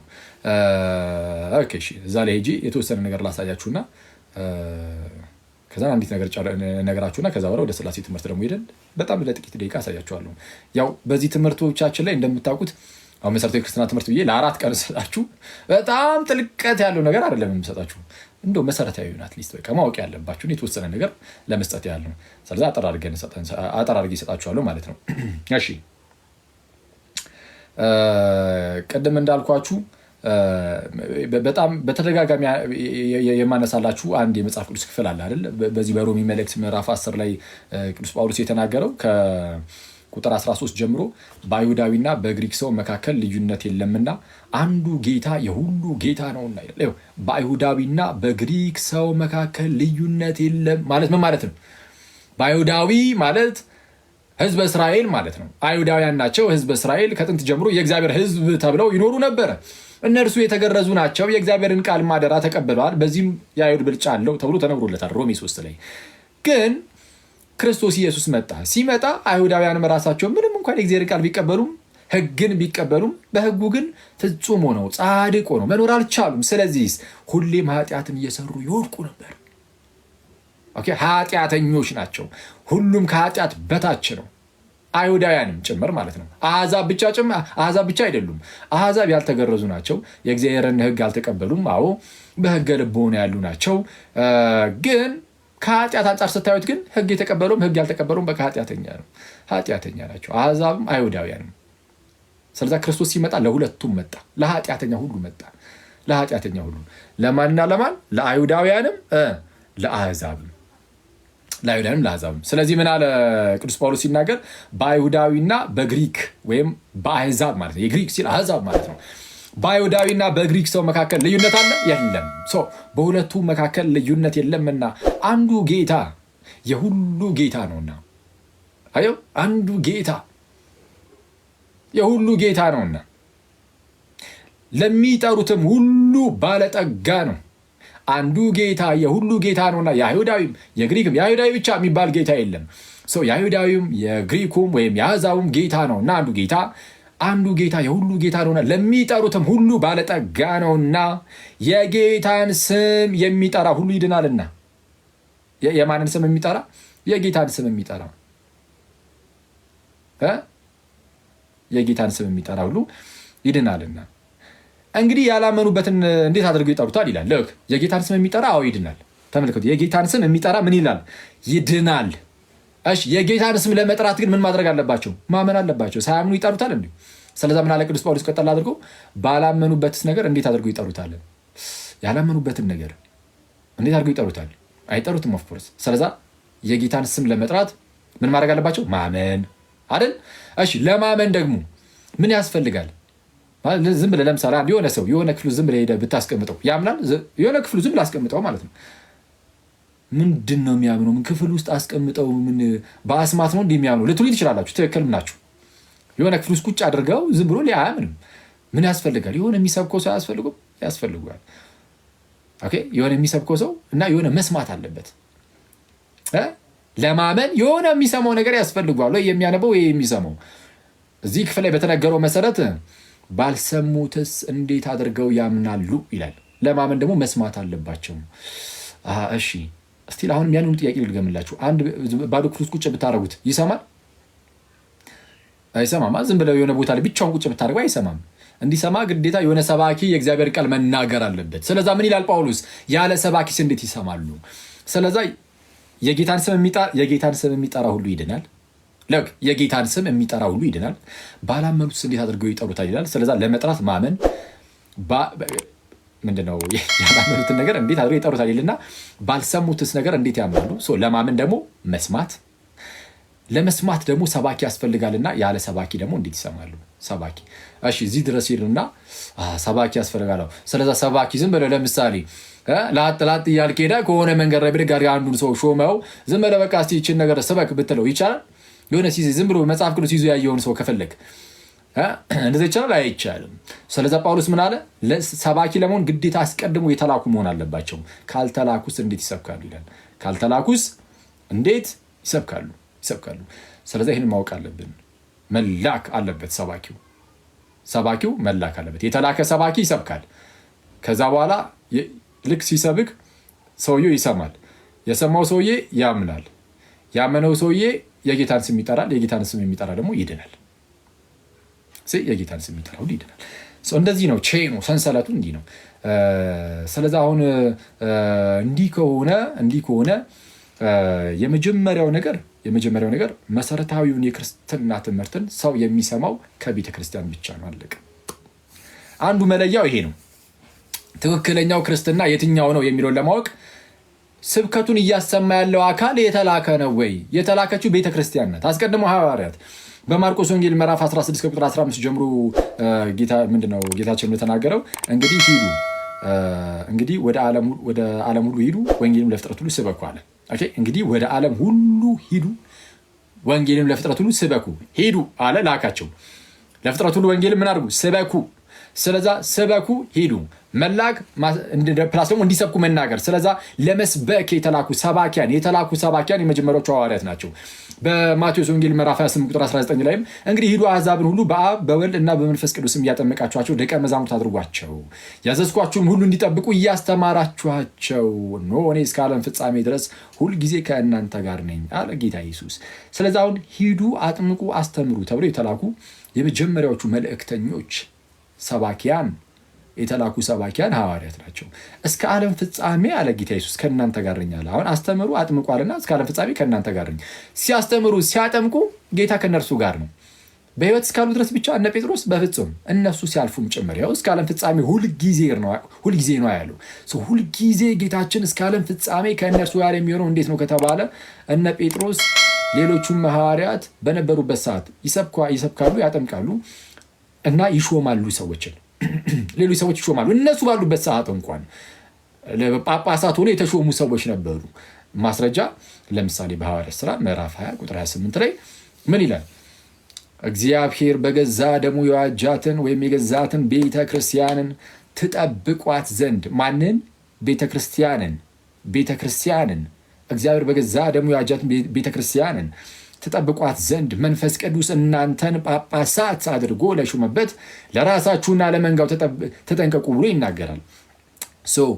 ጳጳሳት ወይም እረኞች ኦቨርሲየር አሉ። እነሱ ተሹመዋል። ኦልሬዲ ሐዋርያት የሚያውቋቸው ማለት ነው። ስለዚ በሐዋርያት እግር ስር ተተክተው የሚመጡ አሉ። ሐዋርያት የማያውቋቸው ሳይሆኑ የሚያውቋቸው የተተኩ አሉ። እነ ጳውሎስ ነው ይህን ነገር የተናገሩት። ለምሳሌ ሐዋርያቱ ሲያልፉ ከእነሱ እግር ስር ተተክተው ይመጡ እነዛ ቤተክርስቲያንን ተጠብቋ ዘንድ ተብሎ የተነገረላቸው ጳጳሳት እኮ አሉ። ስለነሱ የማወቅ ግዴ አይሰጣችሁም እንዴ? በተለይ ከኦርቶዶክስ ውጭ ያላችሁ ወንድመቶች ወይም ከጥንታውያን አብያተ ክርስቲያናት ውጭ ያላችሁ ከዛ በኋላ ጳጳሳቱ ወይም እነዚህ እረኞች ቤተክርስቲያንን የሚጠብቁ አካላት መንፈስ ቅዱስ እችን ቤተክርስቲያንን እንዴት አይጠብቅም ነው? ሙሉ በሙሉ እንዳጠፋ ይጠብቃታል። ሙሉ በሙሉ እንዳትስት ይጠብቃታል። ስለሚጠብቃት በእነርሱ በኩል ትምህርቱን ደግሞ ያስተላልፋሉ። እነርሱም ደግሞ ይሄ ከሐዋርያት እግር ስር የተተኩት ጳጳሳት ልክ ሲያልፉ ደግሞ እነዚሁ ራሳቸው ጳጳሳት የሚያውቋቸው ሌሎች ጳጳሳት ደግሞ ስለሚኖሩ በእነሱ በኩል እያደረገ በቅብብሎሽ ዛሬ እኛ ጋር ደረሰ። በዓለም አቀፍ ደረጃ ይህች የጌታ ኢየሱስ ቤተክርስቲያን ትባላለች። ቅዱስ ጳውሎስ እንደተናገረላት ምን ይላታል ጳውሎስ በመጀመሪያ ጢሞቴዎስ መልእክቱ ምዕራፍ 3 ቁጥር 15 ላይ የእውነት አምድና መሰረት የእውነት ምን አምድና መሰረት የሕያው እግዚአብሔር ቤተክርስቲያን ይላታል። የእውነት አምድና መሰረት እውነትን ትፈልጋላችሁ ጋይስ? እውነትን ትፈልጋላችሁ? እንግዲያውስ የእውነት አምድና መሰረት ቤተክርስቲያን ናት ተብላችኋል። ስለዛ ቤተክርስቲያንን ፈልጉ። እውነትን የምታገኙት ከቤተክርስቲያን ውስጥ እንጂ ከሆነ ጎረምሳ ወይም ከሆነ እንደኔ ካለ ሰው ምናምን እንደዛ አይደለም። የሆነ ከአንድ ሊቅም አይደለም። ከአንድ የሆነ ስኮላር ምናምን አይደለም። ከአንድ የመጽሐፍ ቅዱስ እውነት በራልኝ ከሚል ከአንድ ሰው እንደዛ አይደለም። የሆኑ ሰዎች እውነትን ሊናገሩ ይችሉ ይሆናል። ግን እውነትን በምልአት የምታገኙት ግን ከሕያው እግዚአብሔር ቤተክርስቲያን እንጂ ከሌላ ከማንም አይደለም። ስለዛ እውነትን የምታገኙት የእውነት አምድ እና መሰረት ከተባለችው ከቤተክርስቲያን ነው። ከዚህ ውጭ ግን ልትሳሳቱ ትችላላችሁ፣ ልትስቱ ትችላላችሁ። አገኘውኝ ብለህ ለራስህ መምህርን ሹመ ያ መምህር ከሳታ አንተም አብሮ ትስታለህ። እና መጽሐፍ ቅዱስ ደግሞ እንደዛ አልተናገረልን ማለት የሆነ አንድ ግለሰብ እየተነሳ ያድሳል፣ አንድ ግለሰብ እየተነሳ ይመራል፣ ምናምን ይነዳል። እንደዛ የሚባል ነገር የለም መጽሐፍ ቅዱስ ላይ የእውነት አምድ እና መሰረት ብሎ የሕያው እግዚአብሔር ቤተክርስቲያን በእርሷ እንዴት መኖር እንደሚገባ ታውቅ ዘንድ ጽፍልሃለሁ ያለው በእርሷ እንዴት መኖር እንደሚገባ። ስለዛ በቤተክርስቲያን ስለመኖር እንደዛ ነው የተጻፈው የተነገረው። ስለዛ ምንድነው እውነትን የሚፈልግ ሰው አለ? በቃ ባጭሩ ጥያቄው ይሄ ነው። በጣም ብዙ በክርስትና ስምም እኮ ብዙ ሃይማኖቶች አሉ። ኦኬ እሺ፣ እውነትን ፈልገህ ነው የምትጠይቀው ከሆነ እውነትን የምታገኘው ከቤተክርስቲያን ነው። አለቀ። የእውነት አምድና መሰረት ናት ተብሎ ተነግሯል። እሺ፣ ያችኛዋ ቤተክርስቲያን እና ምን ሙሉ ወንጌልስ ቤተክርስቲያን አይደለች እንዴ? ሞርሞንስ ቤተክርስቲያን አይደለች እንዴ? የአዋ ምስክር ኦንሊ ጂሰሶች ቤተክርስቲያንን ይሉ የለ እንዴ? ትክክለኛዋ ቤተክርስቲያን በምን ትታወቃለች ታዲያ? በምን አወቃችሁ? ማለት ጥንታዊት ቤተክርስቲያን እንደሆነች ትክክለኛ ቤተክርስቲያን ከጥንት ጀምሮ የመጣች እንደሆነች በምን ታውቃለህ? በአጭሩ ቤተክርስቲያን ትክክለኛ ቤተክርስቲያን የትኛዋ እንደሆነች ለማወቅ 2 መስፈርቶችን መያዝ በቂ ነው። በተደጋጋሚ ነግሬያቸዋለሁ። ትክክለኛ ቤተክርስቲያን የትኛዋ እንደሆነች ለማወቅ አንደኛ ቤተክርስቲያን ማለት ምን ማለት ነው? ጉባኤ ማለት ነው። ኤክሌሲያ ወይም ቤተ ክርስቲያን ማለት የተጠሩ ለሆነ ዓላማ የተጠሩ ሰዎች ስብስብ ጉባኤ ማለት ነው። የአማኞች ህብረት፣ የአማኞች ስብስብ ማለት ነው። እና ያ ጉባኤው ማለት ነው እንደ ጉባኤ ከሐዋርያት ጀምሮ መጥቷል ወይ ነው። አሁን ያለህበት ጉባኤ በጉባኤነት ደረጃ በሆነ መንገድም ይሁን ወደኋላ ስትቆጥር ያለምንም መቋረጥ ወደኋላ ስትቆጥር ወደኋላ ትሬስ ባክ ስታደርግ ሐዋርያት ድረስ ትሄዳለህ። ከዛ ጌታ ድረስ ማለት ነው ትሄዳለህ። ለምን? ይህን መስፈርት ማን አደረገው? ጌታ መጣ። እንደዚህ ነገር አክሊል እንደዚህ አይነት መስፈርት አለ። ከመጽሐፍ ቅዱስ ማስረጃ አለ። የስ ለምሳሌ ቤተክርስቲያንን የሰራት ጌታችን ኢየሱስ ነው። ተመልከቱ ጋይስ፣ ቤተክርስቲያንን የሰራት ጌታችን ኢየሱስ ነው። በማቴዎስ ወንጌል ምዕራፍ 16 ከቁጥር 18 ላይ ጌታችን ኢየሱስ ጴጥሮስን እንደዚህ አለው፣ አንተ ጴጥሮስ ነህ፣ በዚህ ዓለት ላይ ቤተክርስቲያንን እሰራለሁ፣ የገሃነም ደጆችም አይችሏትም አለ። ሰው በዚህ ዓለት ላይ ቤተክርስቲያንን እሰራለሁ አለና የገሃነም ደጆች አይችሏትም። አንደኛ በዚህ ዓለት ላይ አለና ቤተክርስቲያንን ነው ያለው። ሰው ቤተክርስቲያን የኢየሱስ ነች። እርሷን እሰራለሁ አለ። ስለ ህንፃ አይደለም። ስለ ህንፃ ነው የሚሆነው። ኢየሱስ ህንፃ እሰራለሁ ምናምን አይደለም። ቤተክርስቲያንን እሰራለሁ ማለት ይህን ጉባኤውን የእኛን ቤተክርስቲያናችንን ማለት ነው። ጉባኤውን እሰራለሁ አለና የገሃነም ደጆችም አይችሏትም። አንደኛ ቤተክርስቲያን ጉባኤውን የኔ ነው የሚለው ኢየሱስ። ይህ ጉባኤ አሁን እያወራንለት ያለው ጉባኤ የግለሰብ አይደለም፣ የኢየሱስ ነው። የኢየሱስ የጌታ ናት። ቤተክርስቲያን የማን ናት? የጌታ ቤተክርስቲያን ባትባል የሚሉ ሰዎች ተነስተው እንደነበረ የቅርብ ጊዜ ትውስታችን ነው። አንዳንድ ሰዎች ከኛ ወገን ይሆኑ ግን እኛ ያላክ ናቸው እንዳለው ጳውሎስ አዋቂ ነው። ማለክም ኦፍኮርስ ግን ቤተክርስቲያን የኢየሱስ ነች። ጌታ ኢየሱስ ቤተክርስቲያን ይላታል እና የጌታ ቤተክርስቲያን ናት። ቤተክርስቲያን በቃ አለቀ። የኢየሱስ የጌታ ቤተክርስቲያን ናት እና ለማንኛውም የጌታ ቤተክርስቲያን እርሷ ደግሞ የገሃነም ደጆች አይችሏትም ተባለላት። የገሃነም ደጆችም አይችሏትም። ለምንድን የገሃነም ደጆች ያልቻሉት? ማለት የገሃነም ደጅ ማለት ደጅ ምንድን ነው? የሚያስገባ የሆነ ደጅ። የገሃነም ደጆች አያስገባትም። ወደ ገሃነም የሚያስገባ ምንም አይነት ነገር ቤተክርስቲያን ላይ አይበረታታባትም ሚኒንግ። ስለዚ ሊያጠፋት አይችልም። ስለ ቤተክርስቲያን በተአምር ልጠፋ አትችልም። ለምን? የኢየሱስ ስለሆነች። ለምን? ኢየሱስ ራሱ ስለሰራት። አስቧል። ኢየሱስ ሰርቷት የኢየሱስ ሆና ከዛን ያውም የጋን ልጆች አይችሏትም ከተባለች በኋላ ትጠፋለች ማለት የማይታሰብ ነገር ነው። ቤተክርስቲያን የኢየሱስ ክርስቶስ አካሉ ነች አይደለ? ቆላሲስ 1:18 ላይ 1 ቆሮንቶስ ምዕራፍ 12 ቁጥር 27 ላይ ምናምን እንደተነገረው እርሱም የአካሉ ማለትም የቤተክርስቲያን ራስ ነው ይላል። የአካሉ ማለትም የቤተክርስቲያን ራስ ነው ይላል። ስለዛ ቤተክርስቲያን የክርስቶስ ኢየሱስ ምኑ ነች? አካሉ ናት። በሌላ ክፍል ላይም እንደዚሁ በኤፌሶን መልእክት ምዕራፍ 1 ላይ ምን ነበር የሚላት ቅዱስ ጳውሎስ? በኤፌሶን መልእክት ምዕራፍ 1 ቁጥር 23 ላይ ከቁጥር 22 ጀምሮ ሁሉን ከእግሩ በታች አስገዛለት ይላል። አብ ለጌታችን አስገዛለት፣ ከሁሉ በላይም ራስ እንዲሆን ለቤተ ክርስቲያን ሰጠው። ከሁሉም በላይ ራስ እንዲሆን ለቤተ ክርስቲያን ሰጠው ጌታ ኢየሱስን። ስለ ቤተ ክርስቲያን ካላወቃችሁ ሁሌ ትስታላችሁ ጋይስ። በስመ አብ። በፕሮቴስታንት ውስጥ ፕሮቴስታንት ወንድሞቼ ሰላም ለእናንተ ይሁን። በእናንተ ውስጥ በጣም የጠፋው ነገር በጣም በሚያሳዝን ሁኔታ ነገረ ቤተ ክርስቲያን ኤክሌሲዮሎጂው እኔ በስመ አብ እንዴት እንደጠፋ በሚያሳዝን ሁኔታ ኢንቪዚብል የማትታይ ቤተክርስቲያን ምናምን ብለው ጭምልቅልቅልቅ አድርጋችሁት አውክታችሁታል። እና እሱን በጌታ እንደው መለስ ብላችሁ እዩት። ቢያንስ እንደው ጥሩ ልብ ያላችሁ ልባም ፕሮቴስታንቶች ይህንን ነገር በደንብ አድርጋችሁ እዩ። በዚህ ውስጥ ደግሞ ክርስቶስ ኢየሱስ እንደሚያግዛችሁ አምናለሁ። እና ምን አለ? ራስ እንዲሆን ለቤተ ክርስቲያን ሰጠው። ኢየሱስን ራስ እንዲሆን ለቤተ ክርስቲያን ሰጠው ይልና እርሷም ይላል ቤተ ክርስቲያንም ማለት ነው። እርሷም ለኢየሱስ ሰጠው አይደል የሚለው? እርሷም ቤተ ክርስቲያንም አካሉና የኢየሱስ ማለት ነው። አካሉና ሁሉን በሁሉ የሚሞላ የእርሱ ሙላቱ ናት ይላል። ሁሉን በሁሉ የሚሞላ የእርሱ ሙላቱ ናት። አካሉና ሁሉን በሁሉ የሚሞላ የእርሱ ሁሉን በሁሉ የሚሞላ የእርሱ ሙላቱ ናት። ስለዚህ አሁን ኢየሱስ የቤተ ክርስቲያን ራስ ነው። ቤተ ክርስቲያን የእርሱ አካሉ ናት። ከዛ ደግሞ መጽሐፍ ቅዱስ ሲያስቀምጥ እንዴት ያስቀምጣል? ክርስቶስን ሙሽራ ያደርግና ቤተክርስቲያንን ደግሞ ሙሽራይቱ ይላታል። ሙሽራይቱ በማለት ውስጥ ክርስቶስ ሙሽራ እንደመሆኑ ሙሽራይቱን እንዴት እንደሚጠብቃት እንዴት ራሱን አሳልፎ ድረስ ደግሞ እዚሁ ኤፌሶን መልእክት ምዕራፍ 5 ቁጥር 25 ጀምራችሁ አንብቡ። ባሎች ሆይ ክርስቶስ ደግሞ ቤተክርስቲያንን እንደወደዳት እናንተ ሚስቶቻችሁን ውደዱ፣ በውሃ መታጠብና ከቃሉ ጋር አንጽቶ እንዲቀድሳት ራሱን ስለ እርሷ አሳልፎ ሰጠኮ ብሎ እንደተናገረ ማለት ነው። እንዲህ ብሎ ይናገርና ምንድነው እድፈት ወይም የፊት መጨማደድ ወይም ነውር ወይም እንዲህ ያለ ነገር ሳይሆንባት ቅድስት ክብርት የሆነች ቤተክርስቲያንን ለራሱ እንዲያቀርብ ፈለገ፣ ወደደ ብሎ ይናገራል። ስለዛ የፊት መጨማደድ ሳይኖርባት ሳታረጅ ማለት ነው። ሁሌም የሚጠብቃት ሙሽራ አላት። እንዴ አንተ ሙሽራው ምንድነው አቅመ ቢስ ያደርጉታል አንዳንድ ሰዎች። ሙሽራውን ቤተክርስቲያን አርጅታ አደስናት ይላል አንዳንድ ሰው። አረ ቤተክርስቲያን እንደ ክርስቲያን በዓለም አቀፍ ደረጃ ስህተት ውስጥ ወድቃ በፍጹም ሊሆን አይችልም።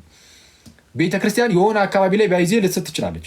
የሆነ አካባቢ ላይ ስህተት ሊገባባት ይችላል። ስህተት ሊገባባት አይችልም። የሆነ አካባቢ ላይ ያለች ቤተክርስቲያን በዓለም አቀፍ ደረጃ ሳይሆን የሆነች አካባቢ ላይ ያለች ቤተክርስቲያን ውስጥ ስህተት ነገር ሊነገር ይችላል። ስለዛ ምን ታደርጋለች? ያቺ ቤተክርስቲያን ግዴታ ከዓለም አቀፉ ቤተክርስቲያን መነጠል የለባትም። ሁሌም ራሷን ዘሌ ልጠፍ ነው ማድረግ ያለባት። ሄዳ ከዓለም አቀፉ ወጣ ብዬ የራሴን አራምዳለሁ የሚል ቤተክርስቲያን ካለ መጨረሻው ጥፋት ነው የሚሆነው። ለምሳሌ የካቶሊክ ቤተክርስቲያን ስታለች፣ ምናልባት ስታለች ብላችሁ የምታምኑ ከሆነ ስታለች አይደል? እንግዲህ ከሳተች በፊት ለምሳሌ የሮም ቤተክርስቲያን ማለት ነው የካቶሊክ የሮም ቤተክርስቲያን በዓለም አቀፋዊቱ ቤተክርስቲያን ውስጥ ነበረች አልነበረችም? ነበረች። ግን ይኸው አሁን ስታለች እየተባለ ነው። በዓለም አቀፋዊት ቤተክርስቲያን ውስጥ የነበሩ አብያተ ክርስቲያናት ስህተት ውስጥ ሊወድቁ ይችላሉ። ስለዛ ጥንቃቄ ማድረግ አለባቸው። እነ ቆጵርያኖስም ይህን ነው የሚናገሩት። እነ ሴፕሪያን ሁሌም ቢሆን የሆኑ አካባቢ ላይ ያሉ አብያተ ክርስቲያናት ከዓለም አቀፉ ጋር ሁሌም ግንኙነት ሊኖራቸው ይገባል፣ በጣም በሰፊው። አሊያ ግን የእንደራሴ ነገር ለምሳሌ ቢጀመር በተለይ በሃይማኖት ደረጃ እንደዛ አሁን አክቹዋሊ የሃይማኖት ነገር አሁን ግልጽ ሆኖ እንትን ስላለ የሚያሻማ ነገር አይኖርም። በእርግጣው ላይ ግን የእንደራሴ ነገር ብድግ እያደረገ ሃይማኖትን በቃ ይሄ እንዲህ ነው እያለ ቢመጣ ያቺ ኤርሰን ትጠፋለች፣ ኑፋቄ ውስጥ ትወድቃለች። ከዛ በኋላ ራሷን ከክርስትና ታወጣለች ማለት ነው። ስለዛ በጣም ጥንቃቄ ይፈልጋል ማለት ነው። ሁሌም ቢሆን በዓለም አቀፍ ቤተክርስቲያን ስር ከዓለም አቀፍ ቤተክርስቲያን ላይ ልጥፍ ማለት ያስፈልጋል፣ ግዴታ ነው። ስለዛ አሁን ላይ የትኛውም አብያተ ክርስቲያናት በኢትዮጵያም ያለችው ይሁን በግብፅም፣ በሲሪያም፣ በማላንካራ በህንድም፣ በሲሪያም፣ በየትኛውም በኤርትራም፣ በውጭ በሌሎችም እኛ ባላወቅ ነው እግዚአብሔር ግን ባወቀው ባሉ አብያተ ክርስቲያናት በዓለም ዳርቻ ሁሉ ያሉ አብያተ ክርስቲያናት እንዳይወድቁ ግዴታ የዓለም አቀፉን ነገር ሁሌም መያዝ አለባቸው። የዓለም አቀፉን ማይዝ ካለ ይቆረጣል። ምንም ይሄ ግልጽ ነው። ያው ሮም ለምሳሌ ስታለች አይደል የምንለው። የሮም ቤተክርስቲያን የሳተችው ገና በፊትም በኤርሲያን ውስጥ ሳትሆን ቀርታ አይደለም። በኤርሲያን ውስጥ ነበረች ግን ሳተች፣ ስህተትን ተቀበለች። ስለዛ እንደዚህ አይተዋል። በቤተ ክርስቲያን ደረጃ ስህተት ውስጥ ወድቃለች ተብሎ ሊነገርላቸዋል። ለማንኛውም ግን በዓለም አቀፍ ደረጃ ቤተክርስቲያን አትስትም። የማትስትበት ዋናው ምክንያት ምንድን ነው? በዓለም አቀፍ ደረጃ ቤተክርስቲያን ሳተች ማለት የድህነት መንገድ ሁሉ ተዘጋ ማለት ነው። ቤተክርስቲያን ከሌለች ድህነት የለም። ባይዚ ቤተክርስቲያን ከሌለች ድህነት አይኖርም። ይኖራል ያለ ቤተክርስቲያን? ይኖራል እንዴ? ያለ ቤተክርስቲያን ድህነት አይኖርም። ሰው ለመዳን አምኖ መጠመቅ አለበት። አስቡት፣ ለማመን እውነተኛ ወንጌል መሰበክ አለበት። እርሱ ደግሞ ስታለች፣ እውነተኛው ወንጌል ጠፍቷል ያስብላል። ማጥመቅ አለባት። ለማጥመቅ ደግሞ እሷ ራሱ ማጥመቅ የማትችል ሆናለች፣ ስታ ወድቃለች ሙሉ በሙሉ። ስለዛ ድህነት አይኖርም ማለት ነው። እንደዛ ሊሆን አይችልም። ስለዛ መንፈስ ቅዱስ ሁሌም ቢሆን ወደ እውነት ሁሉ ይመራታል፣ ዓለም አቀፋዊቷን ቤተክርስቲያን። ስለዛ ጌታችን ኢየሱስ ደግሞ ሁሌም ይጠብቃታል። እና በዚች ቤተክርስቲያን እውነተኛይቱ ትክክለኛይቱን ቤተክርስቲያን በምን ይታወቃል ከተባለ የመጀመሪያው ክራይቴሪያ ስለማጠፋ ቤተክርስቲያን ማለት ነው። ስለማጠፋ እንደ ጉባኤነቷ ከሐዋርያት ጀምሮ የመጣች ጉባኤ ውስጥ አለ የለም? በቃ ይህን ራስን ጠይቀው። ኧረ እኔ አንድ አጋጣሚውን የዛሬ 50 ዓመት አካባቢ የተመሰረተው ጉባኤ ውስጥ ነው ያለሁት ምናምን የሚል ሰው ካለ ምን ይሻላል አክሊል የሚል ሰው ካለ ጥንታውያን አብያተ ክርስቲያናትን ጥንታውያን አብያተ ክርስቲያናትን ማየት አለብን። እሱ ነው የሚያዋጣው። ስለዚህ የመጀመሪያው ጉባኤው እንደ ጉባኤ በአንድም በሌላ መንገድ ወደኋላ ስትሄድ ሐዋርያት ድረስ ትሄዳለህ ወይም ከሐዋርያት ጀምሮ የመጣ ነው ወይም ከሐዋርያት ጀምሮ የመጡ አብያተ ክርስቲያናት ስር የነበረ ነው ወይ? ለምሳሌ ከሐዋርያት ጀምሮ የመጡ አብያተ ክርስቲያናት ይኖሩና እነሱ ራሳቸው የተከሏቸው ናቸው ወይ? እነዚህ ቤተክርስቲያናት ያሉ አሁን አብያተ ክርስቲያናት እሱም መታወቅ አለበት። ለምሳሌ የሙሉ ወንጌል እንዱሰራውን ሙሉ ወንጌል ስላልኩኝ የሚታወቀው እኛ ሀገር ብዙ ጊዜ እሱ መሰለኝ በጴንጤ ውስጥ ወይም ሌሎች የጴንጤ ዲኖሚኔሽኖችንም ይሁን እነሱ ለምሳሌ የተከሏቸው ማን ናቸው? የትኞቹ ዓለም አቀፋውያን ማነው? የትኞቹ ጥንታውያን አብያተ ክርስቲያናት ናቸው የተከሏቸው? የትኞቹም አይደሉም። የሆኑ ግለሰቦች ናቸው፣ ጴንጤ ግለሰቦች ናቸው የመሰረቷቸው። ስለዛ ሊሆን አይችልም። እና እንደነዚህ አይነት አብያተ ክርስቲያናት አንደኛ በቃ አሁን ቀጥታ ወጪ ይሆናሉ ማለት ነው። ከጨዋታ ወጪ ናቸው ብዬ አስባለሁ። ሁለተኛው መመዘኛ ደግሞ ያቺ ራሷ ከጥንት ጀምሮ የመጣች ጉባኤ ያልናት ራሷ ደግሞ እውነተኛ የሆነ ሐዋርያዊ አስተምህሮ ደግሞ ያስፈልጋታል። የትኛውም በቃ ለመዳን ግዴታ ሐዋርያዊ አስተምህሮ፣ ትክክለኛ ከኑፋቄ ጸዳ አስተምህሮ ያስፈልጋል። ከዚህ ጋር በተያያዘ መጽሐፍ ቅዱስ ምን እንደሚል ጥቂት ነገር ልጥቀስላችሁና በቃ እንጨርስ። ሁለተኛ ጢሞቴዎስ ምዕራፍ 4 ቁጥር 3 ያው በተደጋጋሚ እንደነዚህ አይነት ክፍሎችን አስተማምረናል። አክቹዋሊ አዲስ ሰው ካለ ለመድገም ያህል እንዲህ ይላል ጳውሎስ በሁለተኛ መልእክቱ ለጢሞቴዎስ በላከለት ማለት ነው። ምዕራፍ 4 ቁጥር 3 ላይ ሕይወት የሚገኝበትን ትምህርት የማይታገሱበት ዘመን ይመጣልና ይላል። ልክ ምን አይነት ትምህርትን? ሕይወት የሚገኝበት ትምህርት። ሕይወት የሚገኝበት ትምህርት አለ። ስለዛ ትምህርት ሲሪየስ ጉዳይ ነው ማለት ነው። አንዳንዶች እንደሚሉት ዋና ሃይማኖት አይደለም፣ በቃ በኢየሱስ ማመን አለቀ ሌላው የሚል ሰው አለ። ምንድነው በኢየሱስ ማመን ማለት? እስቲ ምንድነው በኢየሱስ ማመን ማለት? እሺ ስላሴንስ ብትክድ በኢየሱስ አምነ ትድናለህ አትድንም ነው የምትሉት አይደለ? ከሆነ በቃ ዝም ብሎ በኢየሱስ ማመን ብቻ ብለህ አወሳስበህ ዝም ብለህ እንደዚሁ ቀለል አድርገህ የምታልፈው ነገር ሳይሆን አስተምህሮ ያስፈልጋል ማለት ነው። ሕይወት የሚገኝበትን ትምህርት የማይታገሱበት ዘመን ይመጣል። ነገር ግን ጆሮቻቸውን የሚያሳክክ ስለሆነ እንደገዛ ምኞቶቻቸው ለራሳቸው አስተማሪዎችን ያከማቻሉ። በድቅ እያደረገ ለራሱ ሁሉ አስተማሪን ያከማቻል። ከዛን ይጠፋል ማለት ነው። እውነትንም ከመስማት ጆሮቻቸውን ይመልሳሉ፣ ወደ ተረትም ፈቀቅ ይላል። አሁን ላይ በጣም በርካታ ሰዎች ለምሳሌ ድህነት ጉዳይ ላይ አሁን የስላሴ ጉዳይ ምናምን ስጋዬ ላይ ምናምን ብቻ አይደለም፣ ድህነት ላይ አንዱ የሚያምነውን አንዱ በተቃራኒ ያምናል። ግን ሁለቱም እርስ በርስ ክርስቲያን ተብሎ ነው የሚጠራረው። ይሄ አደገኛ ይመስለኛል። ጥምቀት ያድናል የሚለውም ጥምቀት አያድንም የሚለውም አንዱን ክርስቲያን ነው የሚለው። ቅዱስ ቁርባን እውነተኛ ጌታ ስጋና ደም አይደለም ብሎ የሚክደውን ከሃዲ፣ ይሄ ከሃዲ ነው። በዚህ ቅዱስ ቁርባንን የጌታ ስጋና ደም አይደለም የሚል ከዚህ በላይ ከሃዲ ምን አለ? በስመ አብ። ኢየሱስ በዚህ ደረጃ ወዶን የሰጠንን ይህንን ታላቅ ሚስጥር የሚክድ አጋንንት ካልሆነ እኔ ሌላ ምንም አይደለም። በስመ አብ። እና ለዛም ነው በነገራችን ላይ ኢቨን የፕሮቴስታንቲዝም መስራች ዶክተር ማርቲን ሉተር ልክ መመስረት ሲጀምር እንግዲህ የራሱን ሀሳቦችን ማቅረብ ሲጀምር ቅዱስ ቁርባንን የሚክዱትን ከአጋንንት ጋር የሚያመሳስለው እና ይህንን በማለት ውስጥ ትክክል አለ ሉተር። ሉተር ትክክል አልሄድም እና እኔ ቅዱስ ሚስጥርን ራሱ ኢየሱስ የሰጠውን የሚክድ ይሄ በቃ በጣም ከአጋንንት ሊትራሊ ከአጋንንት ነው የሚሆነው። ስለዛ በጣም ጥንቃቄ ይፈልጋል፣ መለስ ማለት ያስፈልጋል። እሺ ቲቶ ምዕራፍ 2 ቁጥር 1 ላይም እንደዚሁ አንተ ግን ህይወት ለሚገኝበት ትምህርት የሚገባውን ተናገር ይላል። ህይወት ለሚገኝበት ትምህርት። ስለዛ ህይወት የሚገኝበት አለ፣ የማይገኝበት አለ። ስለዛ ህይወት የሚገኝበትን ትምህርት መያዝ አለብን ነው። ካልያዝን አንድንም። በመጀመሪያ ጢሞቴዎስ መልእክቱ ምዕራፍ 4 ቁጥር 1 ላይ ምን ይላል ጳውሎስ? መንፈስ ግን በግልጥ ይላል በኋለኞች ዘመናት አንዳንዶች የሚያስቱ መናፍስትንና በውሸተኞች ግብዝነት የተሰጠውን የአጋንንትን ትምህርት እያደመጡ ሃይማኖትን ይክዳሉ ይላል። በገዛ ህሊናቸው እንደሚቃጠሉ ደንዝዘው ይላል። ሰው ተመልከቱ ጋይዝ፣ አንዳንዶች በኋለኞች ዘመናት ማለት ነው የሚያስቱ መናፍስትንና በውሸተኞች ግብዝነት የተሰጠውን የማንን ትምህርት? የአጋንንትን ትምህርት እያደመጡ ምንን ይክዳሉ? ሃይማኖትን ማለት አስተምህሮ። ሃይማኖት ምንድን ነው ብያቸዋለሁ? ከእግዚአብሔር አንድ ጊዜ ፈጽሞ የተሰጠ አስተምህሮ ብያቸዋል ነበር። እሱን ይክዳሉ የአጋንንትን ትምህርት እያደመጡ። እንዴ እዚህ ክፍል ላይ ለምሳሌ ስለ ቅዱስ ቁርባን አልተነገረም፣ ግን እሱንም እንደ ምሳሌ መውሰድ እንችላለን እኛ። ለምሳሌ ቅዱስ ቁርባን እውነተኛ የጌታ ስጋና ደም መሆኑን ይህንን ትምህርት ይክዳሉ። ምን አይነት? የአጋንንት ትምህርትን እያደመጡ። ቅዱስ ቁርባን እውነተኛ የጌታ ስጋና ደም አይደለም የሚለውን የአጋንንትን ትምህርት ኦኬ። አንዳንዶች አለ የሚለው የሚያስቱ መናፍስትንና በውሸተኞች ግብዝነት በነ ዜዊንግሊ ማለት ነው። በነ ዜዊንግሊ የተሰጠውን በሚያስቱ መናፍስት በአጋንንቶች የተሰጠውን የአጋንንትን ትምህርት እያደመጡ ይላል። የአጋንንትን ትምህርት እያደመጡ ሃይማኖትን ይክዳሉ። ዜዊንግሊ ነው ቅዱስ ቁርባን እውነተኛ የጌታ ስጋና ደም አይደለም ብሎ ያስተማረ ውሸተኛ ግብዝ ዜዊንግሊ ነው። ሶሪ ማለት ይሄ መነገር አለበት። እና አሁን ላይ በጣም ብዙ ፕሮቴስታንት ወንድመቶቻችን ወድቀው የምናየው በዚህ ጉዳይ ላይ ማለት ነው። በዚህ ይሄ ትምህርታቸው ወድቆ የምናየው የዜዊንግሊን በውሸተኞች ግብዝነት የተሰጠውን የዜዊንግሊን ትምህርት የኢየሱስን አይደለም። ኢየሱስ ምሳሌ ነው እንጂ የኔ ስጋና ደም አይደለም አላለም። ኢየሱስ በቀጥታ ቃል በቃል የኔ ነው ያለው። ስጋዬ ነው፣ የኔ ስጋ ነው፣ የኔ ደም ነው ሲል ዜዊንግሊ ደግሞ አረ የሱ አይደለም ምሳሌው ነው። ከዛ ፕሮቴስታንት ኒግስ ተነስተው አረ የኢየሱስ አይደለም ዜዊንግሊ እንዳለው ምሳሌው ነው አይነት ነገር። ይሄ በውሸተኞች ግብዞች የተሰጠ የአጋንንት ትምህርት ይባላል። ይሄ የአጋንንት ትምህርት ይባላል። ይህንን እያደመጡ ሃይማኖትን ይክዳሉ ተባለ፣ ክደዋል። ስለዚህ ከዚህ መመለስ አለባቸው ማለት ፕሮቴስታንት ወንድመቶቻችን፣ ብዙ ፕሮቴስታንት ወንድመቶች ትኖራላችሁ፣ ከዚህ መመለስ አለባችሁ። ቅዱስ ቁርባን እውነተኛ የጌታ ስጋና ደም አይደለም የሚል ቤተ እምነት ውስጥ መቆየት የለባችሁም።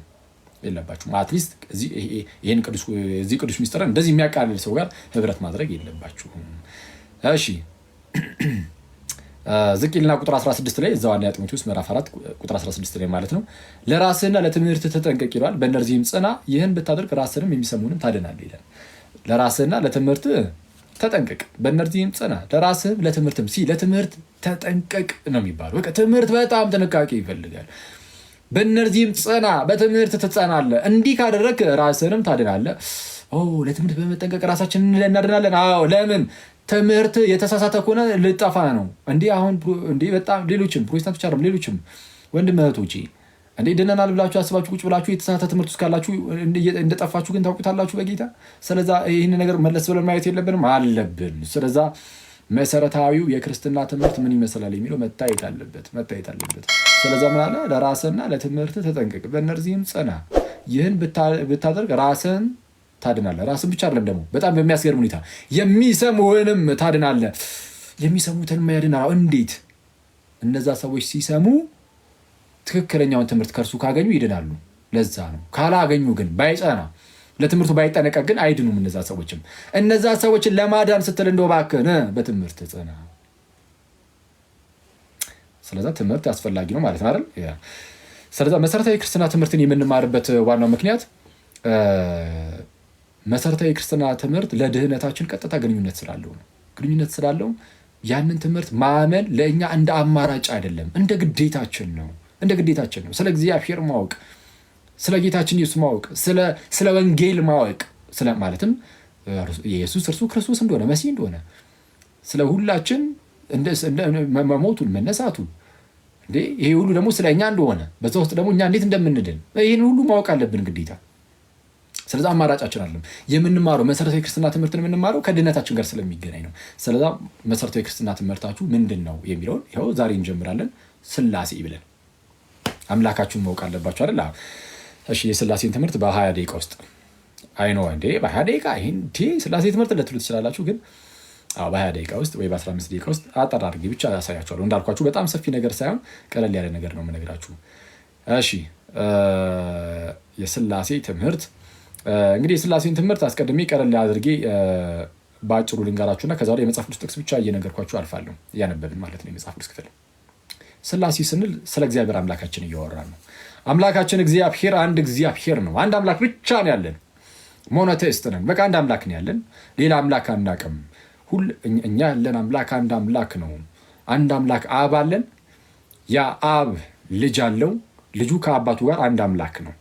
ልክ ለምሳሌ አንድ ሰው ሰውን ቢወልድ ማለት ነው።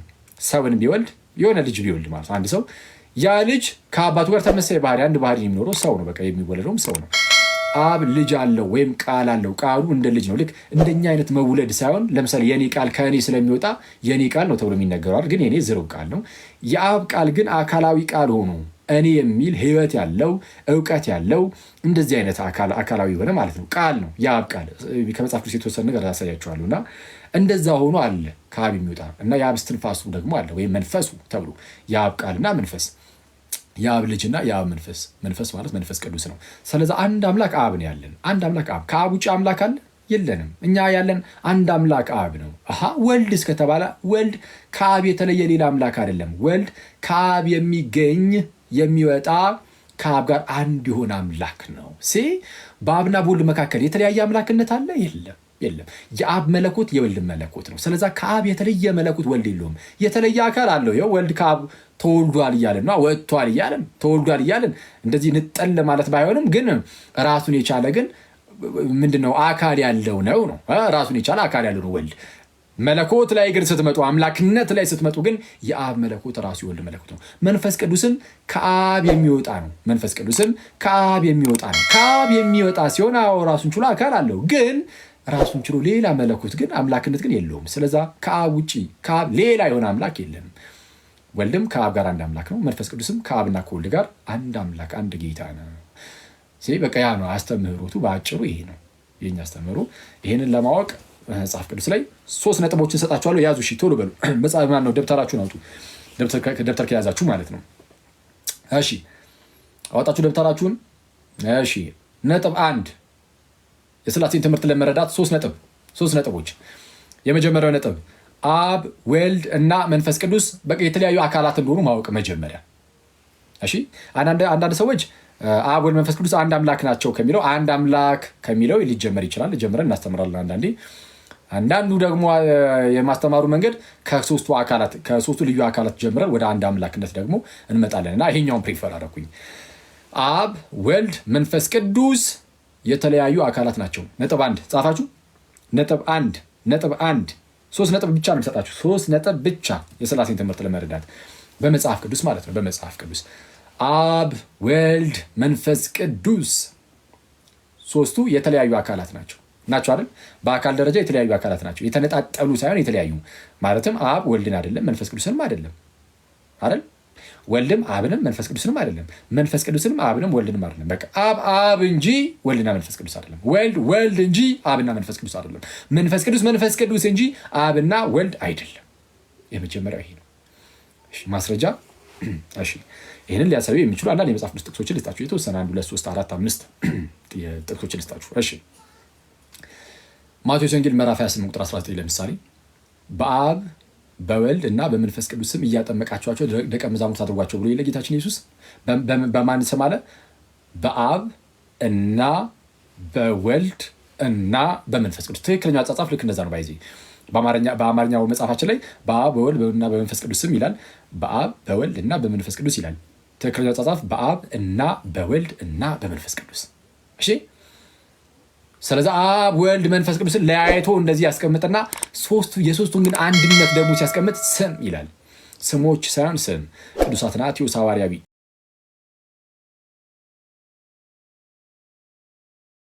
ምን ብሎ ይናገራል? አብ ወልድ መንፈስ ቅዱስ ካለ በኋላ ለያይቶ ከተናገረ በኋላ ስም ማለቱ የሶስቱን አካላት አንድነት የሚያሳይ ነው፣ የስልጣን አንድነታቸውን የሚያሳይ ነው ይላል። ለማንኛውም ቢያንስ ግን እዚህ ላይ ግን እንድታየው የምፈልገው ለጊዜው ምንድን ነው አብ ወልድ መንፈስ ቅዱስ ብሎ ሶስቱንም አካላት ለያይቶ መጥራቱ ነው። ስለዛ ሶስት ልዩ አካላት አሉ፣ አብ ወልድ መንፈስ ቅዱስ ቀጥታ ሶስቱም በአንድ ላይ ሲጠሩበት ዮሐንስ ወንጌል ምዕራፍ 1 ቁጥር 1 ላይ እንዲህ ይላል፣ በመጀመሪያ ቃል ነበረ፣ ቃልም በእግዚአብሔር ዘንድ ነበረ፣ ቃልም እግዚአብሔር ነበረ ይላል። በመጀመሪያ ማን ነበረ? በመጀመሪያ ቃል ነበረ።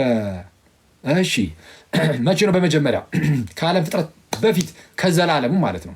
ከዘላለሙ ስጋዊ ላይ ትንሽ ነገር አሳያችኋል። ይህን ቀጣይ የምንማማረው በነገራችን ላይ ስጋዊ ነው፣ የቃልን ስጋ የመሆንን ሚስጥር ማለት ነው። በተወሰነ መልኩ እንማማራለን። ያኔ የተወሰነ ይህን ክፍል አሳያችኋለሁ። ብቻ ግን በመጀመሪያ ቃል ነበረ ሲል ከዘላለሙ ማለት ነው። ቃልም በእግዚአብሔር ዘንድ በምን ይታወቃል? ከፍጥረት ሁሉ በፊት እንደሆነ ቁጥር 3 ላይ ያብራራዋል። ምን ብሎ? ሁሉ በእርሱ ሆነ፣ ከሆነውም አንዳች እንኳን ያለ እርሱ የሆነ የለም ስለሚል የሆነው ሁሉ ወይም የተፈጠረው ሁሉ በእርሱ ከሆነ በቃል ማለት ነው ከሆነ ወይም ከተፈጠረ፣ እንግዲያውስ ከተፈጠረው ነገር ሁሉ በፊት እርሱ ነበር። ጊዜ የተፈጠረ ነው። ጊዜ የተፈጠረ ነው። ስለዛ ከጊዜም በፊት አለ እርሱ። ምክንያቱም የተፈጠሩ ነገሮች ሁሉ በቃል ስለተፈጠሩ ቃል የጊዜም ፈጣሪ ከሆነ እንግዲያውስ ከጊዜም በፊት ነው። ከጊዜ በፊት ነው ማለት ዘላለም ውስጥ ነው ማለት ነው። በመጀመሪያ ቃል ነበረ አለ ከዘላለሙም ማለት ነው። በመጀመሪያ ቃል ነበረ ይልና ቃልን በእግዚአብሔር ዘንድ ነበረ። ከዘላለም ያለው ይህ ቃል በእግዚአብሔር ዘንድ ወይም ከእግዚአብሔር ጋር ነበረ። ከእግዚአብሔር ጋር ነበረ። ቅዱስ ዮሐንስ አፈወርቅ ይህንን ክፍል ሲያብራራ ምንድነው ቃልም ከእግዚአብሔር ጋር ነበረ ወይም ቃልም በእግዚአብሔር ዘንድ ነበረ የሚለውን in the word was in God አይልም። in the word was in God ቃል በእግዚአብሔር ውስጥ ነበረ ሳይሆን ያለው in the word was with God in ፖስቶንቴኦን ብሎ ነው የሚናገረው። ሰው ቃል ከእግዚአብሔር ጋር ነበረን የሚለው ከእግዚአብሔር ጋር ማለቱ ከአብ የተለየ ልዩ አካል እንዳለው ያሳያል ይላል ታላቁ ሊቅ ቅዱስ ዮሐንስ አፈወርቅ። ሰው ቃል ከእግዚአብሔር ጋር ነበረ፣ በእግዚአብሔር ዘንድ ነበረ ተብሎ ተነገረለትና ያንን ቃል ደግሞ ማለት ነው ዝም ብሎ ዝሩ ቃል ብቻ ዝም ብሎ የሚናገረው ኖርማል ቃል ብቻ ነው ብላችሁ እንዳታስቡ፣ እንኳን እንደዚህ አይነት ቃል ብላችሁ እንዳታስቡ። ያንን ቃል ቀጠል አድርጎ ምን ቢለው ጥሩ ነው መጽሐፍ? እግዚአብሔር አለው ቃልም እግዚአብሔር ነበረ። እንዴ ዝም ብሎ የሚነገር አሁን አንተ እኔ የምናገረው ቃል ለምሳሌ ለምሳሌ አልኩኝ አይደል? ለምሳሌ የምትሏሷ ሰው ነች አይደለም። የእግዚአብሔር ቃል ግን እግዚአብሔር ተብሎ ተጠራ። ስለዚህ ዝም ብሎ ንግግር አይደለም፣ አካላዊ የሆነ እውቀት ያለው ማንነት ያለው አይነት ቃል ነው። ስለዛ ምንድነው ከዘላለም ያለ ነው። ፕላስ ደግሞ ከእግዚአብሔር ጋር ነበረ በማለቱ እግዚአብሔር አለ አብን ነው። ቃል አለ ከእግዚአብሔር ጋር ነበረ የተባለው ቃል ነው። ሰው ቃልም በእግዚአብሔር ዘንድ ነበረ ወይም ከእግዚአብሔር ጋር ነበረ ስለሚል የተለያዩ አካላት ናቸው ማለት ነው። ስለዛ የተለያዩ አካላት መሆናቸው ግልጽ ነው። አሁን ነጥብ 1 ነው ብያየን ያለ ነው እንዳትረሱ። ነጥብ 1 ምንድን ነው ብያቸዋለሁ? አብ ወልድ መንፈስ ቅዱስ የተለያዩ አካላት እንደሆኑ ማሳየት ነው። ተጨማሪ ጥቅስ ሶስተኛ ጥቅስ ያዙ። ዮሐንስ ወንጌል ምዕራፍ 17 ቁጥር 5 እንዲህ አለ። አሁንም ጌታችን ኢየሱስ ሊቀ ካህናት እንደመሆኑ የጸለየው ጸሎት ላይ አሁንም አባት ሆይ ዓለም ሳይፈጠር ምን ሳይፈጠር? ዓለም ሰማይ ምድር የሚታየው የማይታየው አለቅነት፣ ስልጣናት፣ ዙፋናት፣ ጌትነት እነሱ ሁሉ ሳይፈጠሩ ማለት ነው። ዓለም ሳይፈጠር በአንተ ዘንድ በነበረኝ ክብር አንተ በራስህ ዘንድ አክብረኛል። አንተ የሰጠኸኝን ነገር ፈጽሜ አከበርኩ ይሏል ጌታችን ኢየሱስ። የሰጠኸኝን ይኸው አስቀድሞ የነበረ አይደል ማለት ጌታችን ኢየሱስ ከዘላለሙም ከአብ ጋር አንድ ሆኖ የሚኖር በክብር ተካክሎ የሚኖር ነበረ። አሁን ግን የባሪያን መልክ ይዞ ደግሞ መጣ። ልክ ፊልጵስዩስ ምዕራፍ 2 ቁጥር 6 ላይ እንደተነገረው እርሱ በእግዚአብሔር መልክ ሲኖር ሳለ እርሱ ጌታችን ኢየሱስ በእግዚአብሔር መልክ ሲኖር ሳለ ከእግዚአብሔር ጋር እኩል መሆንን ወይም መተካከልን መቀማት እንደሚገባ ነገር ሳይቆጥር መቀማት ወይም መቀማት እንደሚገባ ነገር ሳይቆጥር የባሪያን መልክ ደግሞ ያዘ። የማንን? የባሪያን መልክ ያዘ። የአብርሃምን ዘር ያዘ እንደሚባለው ማለት ነው። በምስሉም እንደ ሰው ተገኝቶ ራሱን አዋረደ፣ ይኸውም ለመስቀል ሞት እንኳ የታዘዘ ሆነ፣ ራሱን ባዶ አደረገ እየተባለ እንደተነገረ ማለት ነው። ስለዚህ አሁን የሰጠኸኝን ነገር ፈጽሜ አከበርኩህ፣ ያዘዝከኝን ነገር ፈጽሜ አከበርኩህ አለው። ስለዛ ምንድነው አባት ልጅን ላከ። ልጅ በፈቃዱ ወልድም በፈቃዱ ማለት ነው መጣና መደረግ ያለበትን ለዓለም ድህነት የሚሆነውን ነገር ሁሉ አደረገ፣ ፈጸመ፣ አብን አከበረ። ግን ቀጠል አደረገና ግን ጌታችን ምን አለው? ጌታችን ኢየሱስ ምን አለ? አሁንም አባት ሆይ ዓለም ሳይፈጠር በአንተ ዘንድ በነበረኝ ክብር ቃልም በእግዚአብሔር ዘንድ ነበረ፣ አልነበረ ያለው ቅድም? ቃልም በእግዚአብሔር ዘንድ ነበረ፣ አሁን ደግሞ በአንተ ዘንድ በነበረኝ ክብር አንተ በራስ ዘንድ አክብረኛል። ስለዛ አባትና ልጅ የተለያዩ አካላት እንደሆኑ ግልጽ ነው። ዮሐንስ ወንጌል ምዕራፍ 14 ቁጥር 16 ላይ ስለ መንፈስ ቅዱስ ደግሞ እንዲህ ተባለ። አብና ወልድ የተለያዩ አካላት ናቸው እንዳያችሁት። እንዲህ ይላል፣ እኔም አብን እለምናለሁ አለ ጌታችን ኢየሱስ። አሁን ጌታችን ኢየሱስ እኔም አብን እለምናለሁ ካለ የተለያዩ አካላት ናቸው፣ ግልጽ ነው። ለዘላለምም ከእናንተ ጋር እንዲኖር ሌላ አጽናኝ ይሰጣችኋል አለ። ለዘላለም ከእናንተ ጋር እንዲኖር ምን ይሰጣችኋል? ምን ይሰጣችኋል? ሌላ አጽናኝ። ለዘላለም ከእናንተ ጋር እንዲኖር አጽናኝ ይሰጣችኋል አይደለም ያለው፣ ሌላ አጽናኝ ነው ያለው። ይሄ በጣም ወሳኝ ቃል ነው። አሎን ፓራክሊቶን ይላል። አሎን ፓራክሊቶን፣ ሌላ አጽናኝ። ሌላ መባሉ ከማን ነው ሌላ ብሎ የለየው? ከራሱ ጌታችን ከእነርሱ ጋር ሳለ እንዴ ፓራክሊቶን ነው እሱ ራሱ። ጌታችን ራሱ አጽናኝ ነው። ጌታችን ከእነርሱ ጋር ሳለ ራሱ ጌታችን ፓራክሊቶስ ተብሎ ተጠርቷል። በነገራችን ላይ በመጀመሪያ ዮሐንስ መልእክት ምዕራፍ ላይ ቁጥር 1 ላይ ጠበቃ ተብሎ የተተረጎመው ማለት ነው። ጌታችን ከእነርሱ ጋር ሳለ አዎ አጽናኝ ነው። ግን ሊሄድ ነው ደግሞ ሲሄድ ዝም ብሎ እንደ ኦርፋን ወላጆች እንደሌላቸው ልጆች የሚተዋቸው አይደለም። ሌላ አጽናኝ ይልክላችኋል፣ እርሱም ዓለም የማያየው በእናንተ የሚኖረው ቅዱሱ የእግዚአብሔር መንፈስ ነው። ስለዛ ሌላ አጽናኝ ተባለ። ስለዛ መንፈስ ቅዱስ ወልድ ነው ኢየሱስ ነው አይደለም። መንፈስ ቅዱስ ኢየሱስ አይደለም። ይኸው ሌላ ተብሏል። መንፈስ ቅዱስ አብ አይደለም። ለምን? አብን እለምነዋለሁ ይልክላችኋል አለ። ስለዚህ አብ ይልከዋል ስለተባለ አብ ራሱን በራሱ ላከ አትሉም መቼ ይሳላል። ስለዚህ መንፈስ ቅዱስ የተለየ አካል ነው። ስለዚህ አንዳንዶች የሥላሴ ትምህርት ላይ ሁለት አይነት ጽንፍ የረገጠ ምንፍቅና አለ። አንዳንዱ ሶስቱን አካላት ጭፍልቅ አድርጎ በቃ አንድ አካል ነው ያለው የሚል አለ፣ ልክ እንደ ኦንሊ ጂሰስ። አንዳንዱ ደግሞ ኦንሊ ጂሰሶች አክቹዋሊ የተወሰነ ትምህርታቸው ይለዋወጣል። ስለዚህ እነሱ ሙሉ በሙሉ ላይወክል ይችላል። አትሊስት ግን እነሱም አንድ አካል ነው የሚሉት። አንዳንዶቹ ደግሞ ሶስቱን አካላት ማለት ነው ሶስት አማልክት ያደርጋሉ። ሶስት አካላት አሉ አዎ ይሉና ሶስት መለኮት እኩል የሆኑ ሶስት መለኮቶች አሉ፣ ወይም ደግሞ የሚበላለጡ አይነት እንደዛ አድርገው የሚይዙ አሉ። ከሁለቱም ጽርፎች መራቅ አለብን። የክርስትና ትምህርት መካከል ላይ ነው። እንዴት ያለ ነው? አዎ ሶስት አካላት አሉ። ሶስቱ አካላት አይጨፈለቁም። በኋላ ላይ እንደምናየው ግን ሶስቱም አካላት ግን አንድ አምላክ እንደሆኑ ደግሞ እናያለን። አሁን ግን እንዳትረሱ ከአንደኛው ጽንፍ እየራቀን ነው። ከየትኛው ጽንፍ? ሶስቱን አካላት ከሚጨፈልቁ ከነሱ ርቀናል፣ ከእንደነዚህ መናፍቃን። ስለዛ አብ ወልድ መንፈስ ቅዱስ የተለያዩ አካላት ናቸው። መንፈስ ቅዱስ ሌላ አጽናኝ ተብሏል። ሁለተኛ ቆሮንቶስ ምዕራፍ 13 ቁጥር 14 ላይ ቅዱስ ጳውሎስ ምን ይላል? የጌታ የኢየሱስ ክርስቶስ ጸጋ የእግዚአብሔርም ፍቅር የመንፈስ ቅዱስም ህብረት ከሁላችሁ ጋር ይሁን አሜን ይላል። ሶስቱም ለያይቶ ይጠራል ማለት ነው። የጌታ የኢየሱስ ክርስቶስ ጸጋ የእግዚአብሔር ፍቅር የመንፈስ ቅዱስ ህብረት ከሁላችሁ ጋር ከእናንተ ጋር ይሁን ይልና አሜን ይላል። ስለዛ ሶስቱ እነዚህ የተለያዩ አካላት ናቸው። አለቀ። እዚህ ላይ ምንም ድርድር የለም። ሶስቱ የተለያዩ አካላት ናቸው። ሶስቱ የተለያዩ አካላት ናቸው። ከዛ አሁን ይሄ የመጀመሪያው ነጥብ ነው። አብ ወልድ መንፈስ ቅዱስ የተለያዩ አካላት ናቸው የሚለው አንደኛ ነጥብ። ሁለተኛ ነጥብ ያዙና ከዛ አንድ ነጥብ ብቻ ነው የምትቀረን፣ ጨርሰን እንለያያለን። ሁለተኛ ነጥብ አብ ወልድ መንፈስ ቅዱስ አምላክ ናቸው። አብ አምላክ ነው፣ ወልድ አምላክ ነው፣ መንፈስ ቅዱስ አምላክ ነው። አብ አምላክ ነው፣ ወልድ አምላክ ነው፣ መንፈስ ቅዱስ አምላክ ነው። ስለዛ ሶስት አማልክት ምናምን እንዳትሉ ሶስተኛው ነጥብ ላይ ማነሳላችሁ እሱን ይሆናል። ስለዛ እሱን ያዝ አድርጉትና አሁን የምታዩት አብም አምላክ ነው፣ ወልድም አምላክ ነው፣ የስ መንፈስ ቅዱስም አምላክ ነው የሚለውን እሱን ደግሞ እሺ አብ አምላክ ነው ይላል መጽሐፍ ቅዱስ? አዎ ይላል። ማስረጃ ያዛችሁ።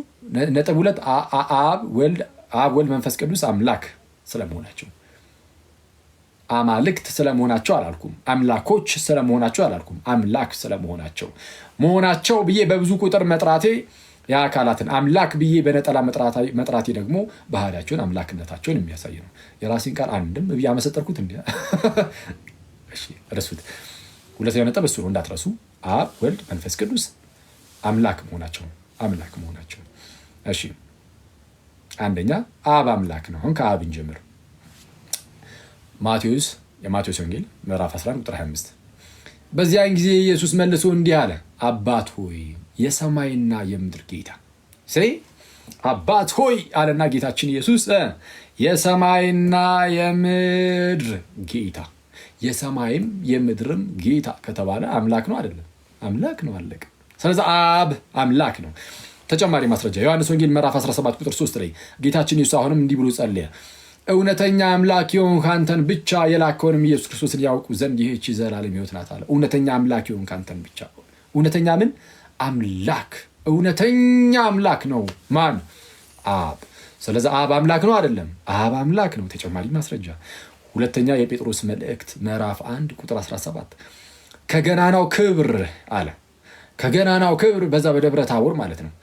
በእርሱ ደስ የሚለኝ የምወደው ልጄ ይህ ነው የሚል ያ ድምፅ በመጣለት ጊዜ ልክ በእርሱ ደስ የሚለኝ የምወደው ልጄ ይህ ነው እርሱ ነው የሚለው ያ ድምፅ በመጣለት ጊዜ ከእግዚአብሔር አብ ክብርንና ምስጋናን ተቀብሏል የሚለው ከማን? ከእግዚአብሔር አብ። እግዚአብሔር አብ ተብሎ ይጠራል ብዙ ጊዜ አብ። እግዚአብሔር የሚለው ቃል ራሱ እንደ ስም እንደ መጠሪያ ስም ሆኖ ይሰጠዋል። አብ ብዙ ጊዜ ኦፍኮርስ አብም እግዚአብሔር ነው፣ ወልድም እግዚአብሔር ነው፣ መንፈስ ቅዱስም እግዚአብሔር ነው። ግን ለአብ በተለየ መልኩ መጠሪያም ጭምር ማለት ነው። ኤኒዌይስ እርሱን እርሱትና የሆነ ቴዎሎጂካል የሆነ ነገር እርሱትና ለጊዜው ቢያንስ እግዚአብሔር አብ፣ እግዚአብሔር አብ። ስለዚህ አብ እግዚአብሔር ነው፣ አምላክ ነው። የመጨረሻ አንድ ጥቅስ ጌታችን ኢየሱስ ዮሐንስ ወንጌል ምዕራፍ 3 ቁጥር 16 ላይ እንዲህ አለ። እግዚአብሔር አንድያ ልጁን እስኪሰጥ ድረስ ዓለምን እንዲሁ ወዶታል አለ። አንድያ ልጁን እስኪሰጥ ዓለምን እንዲሁ ወዶታል። አንድያ ልጁና ማን? አንድያ ልጁን ካለ አብን ነው። ምክንያቱም አንድያ ልጁን አባት ማለት ነው። አብ ማለት አባት ነው። እሱን ሲጠራው ግን ማን ብሎ ጠራው? እግዚአብሔር አምላክ ብሎ ጠራው። ስለዚህ አብ እግዚአብሔር ነው። የአብን አምላክነት ብዙም ሰው እንደተጠራጥሮት የሚያውቅ አይመስለኝ። ብዙዎቹ አንዳንዶቹ ባይሆን አሁን ላይ ኦንሊ ጂሰሶቹ አብ ነው አብ ኢየሱስ ነው ብለው የሚያስተምሩት ትምህርት አለ። ይሄ አደገኛ ትምህርት ነው። አብ ኢየሱስ አይደለም። ለማንኛውም ግን አብ አምላክ ነው። እሺ ወልድስ አምላክ ነው? አዎ ነው። ወልድ አምላክ ነው። የወልድን አምላክነት ቀጣይ በሚኖረን ትምህርት ላይ ያው ሶስተኛው ቃል ላይ እንዳልኳችሁ ስጋዊ ላይ አይደለም ነገረ ክርስቶስ ላይ አይደለም የምናየው። ዛሬ የተወሰነ ነገርም ጨምርላችኋለሁ። ግን ወልድ አምላክ እንደሆነ መጽሐፍ ቅዱስ በግልጽ ተናግሯል። ማስረጃ አለ። እሺ ዮሐንስ ወንጌል ምዕራፍ 1 ቁጥር 1 ለምሳሌ ቅድም የጠቀስኩላችሁ በመጀመሪያ ቃል ነበረ፣ ቃልም በእግዚአብሔር ዘንድ ነበረ ይልና ቃልም እግዚአብሔር ነበረ። ቃል ምን ነበረ? ቃል እግዚአብሔር ነበር። በቃል እንዲህ ነው የሚለው ቃል እግዚአብሔር ነበረ። ቃል ኢየሱስ ነው እንዴ ታዲያ? ወልድ ነው እንዴ? አዎ ነው። በምን አወቅ? አንደኛ በሁሉ በእርሱ ሆነ ይላል አይደለ? ከሆኖም አንዳች እንኳን ያለ እርሱ ሆነ የለም። ስለዚህ ሁሉ በእርሱ ሆነ የተባለው ቃል ነው። ሌላ ክፍል ላይ ሄዳችሁ ለምሳሌ እዛው ጋር አሳያችኋለሁ፣ ግን ከዚህ ልጀምር ይሄ ነው። ዕብራውያን ምዕራፍ 1 ቁጥር 2 ላይ ስትሄዱ ዓለማትን በፈጠረበት በልጁ ይላል። ዓለማትን፣ ጊዜያትን፣ ዘመናትን ሁሉ በእርሱ ነው የፈጠረው። ሁሉ በእርሱ ሆነ የተባለው እዚህ ጋር ደግሞ ዓለማትን የፈጠረበት የተባለው ልጁ ነው። እዛ ጋር ቃሉ ይላል፣ እዚህ ጋር ልጁ ይላል። ቃሉ ልጁ ነው።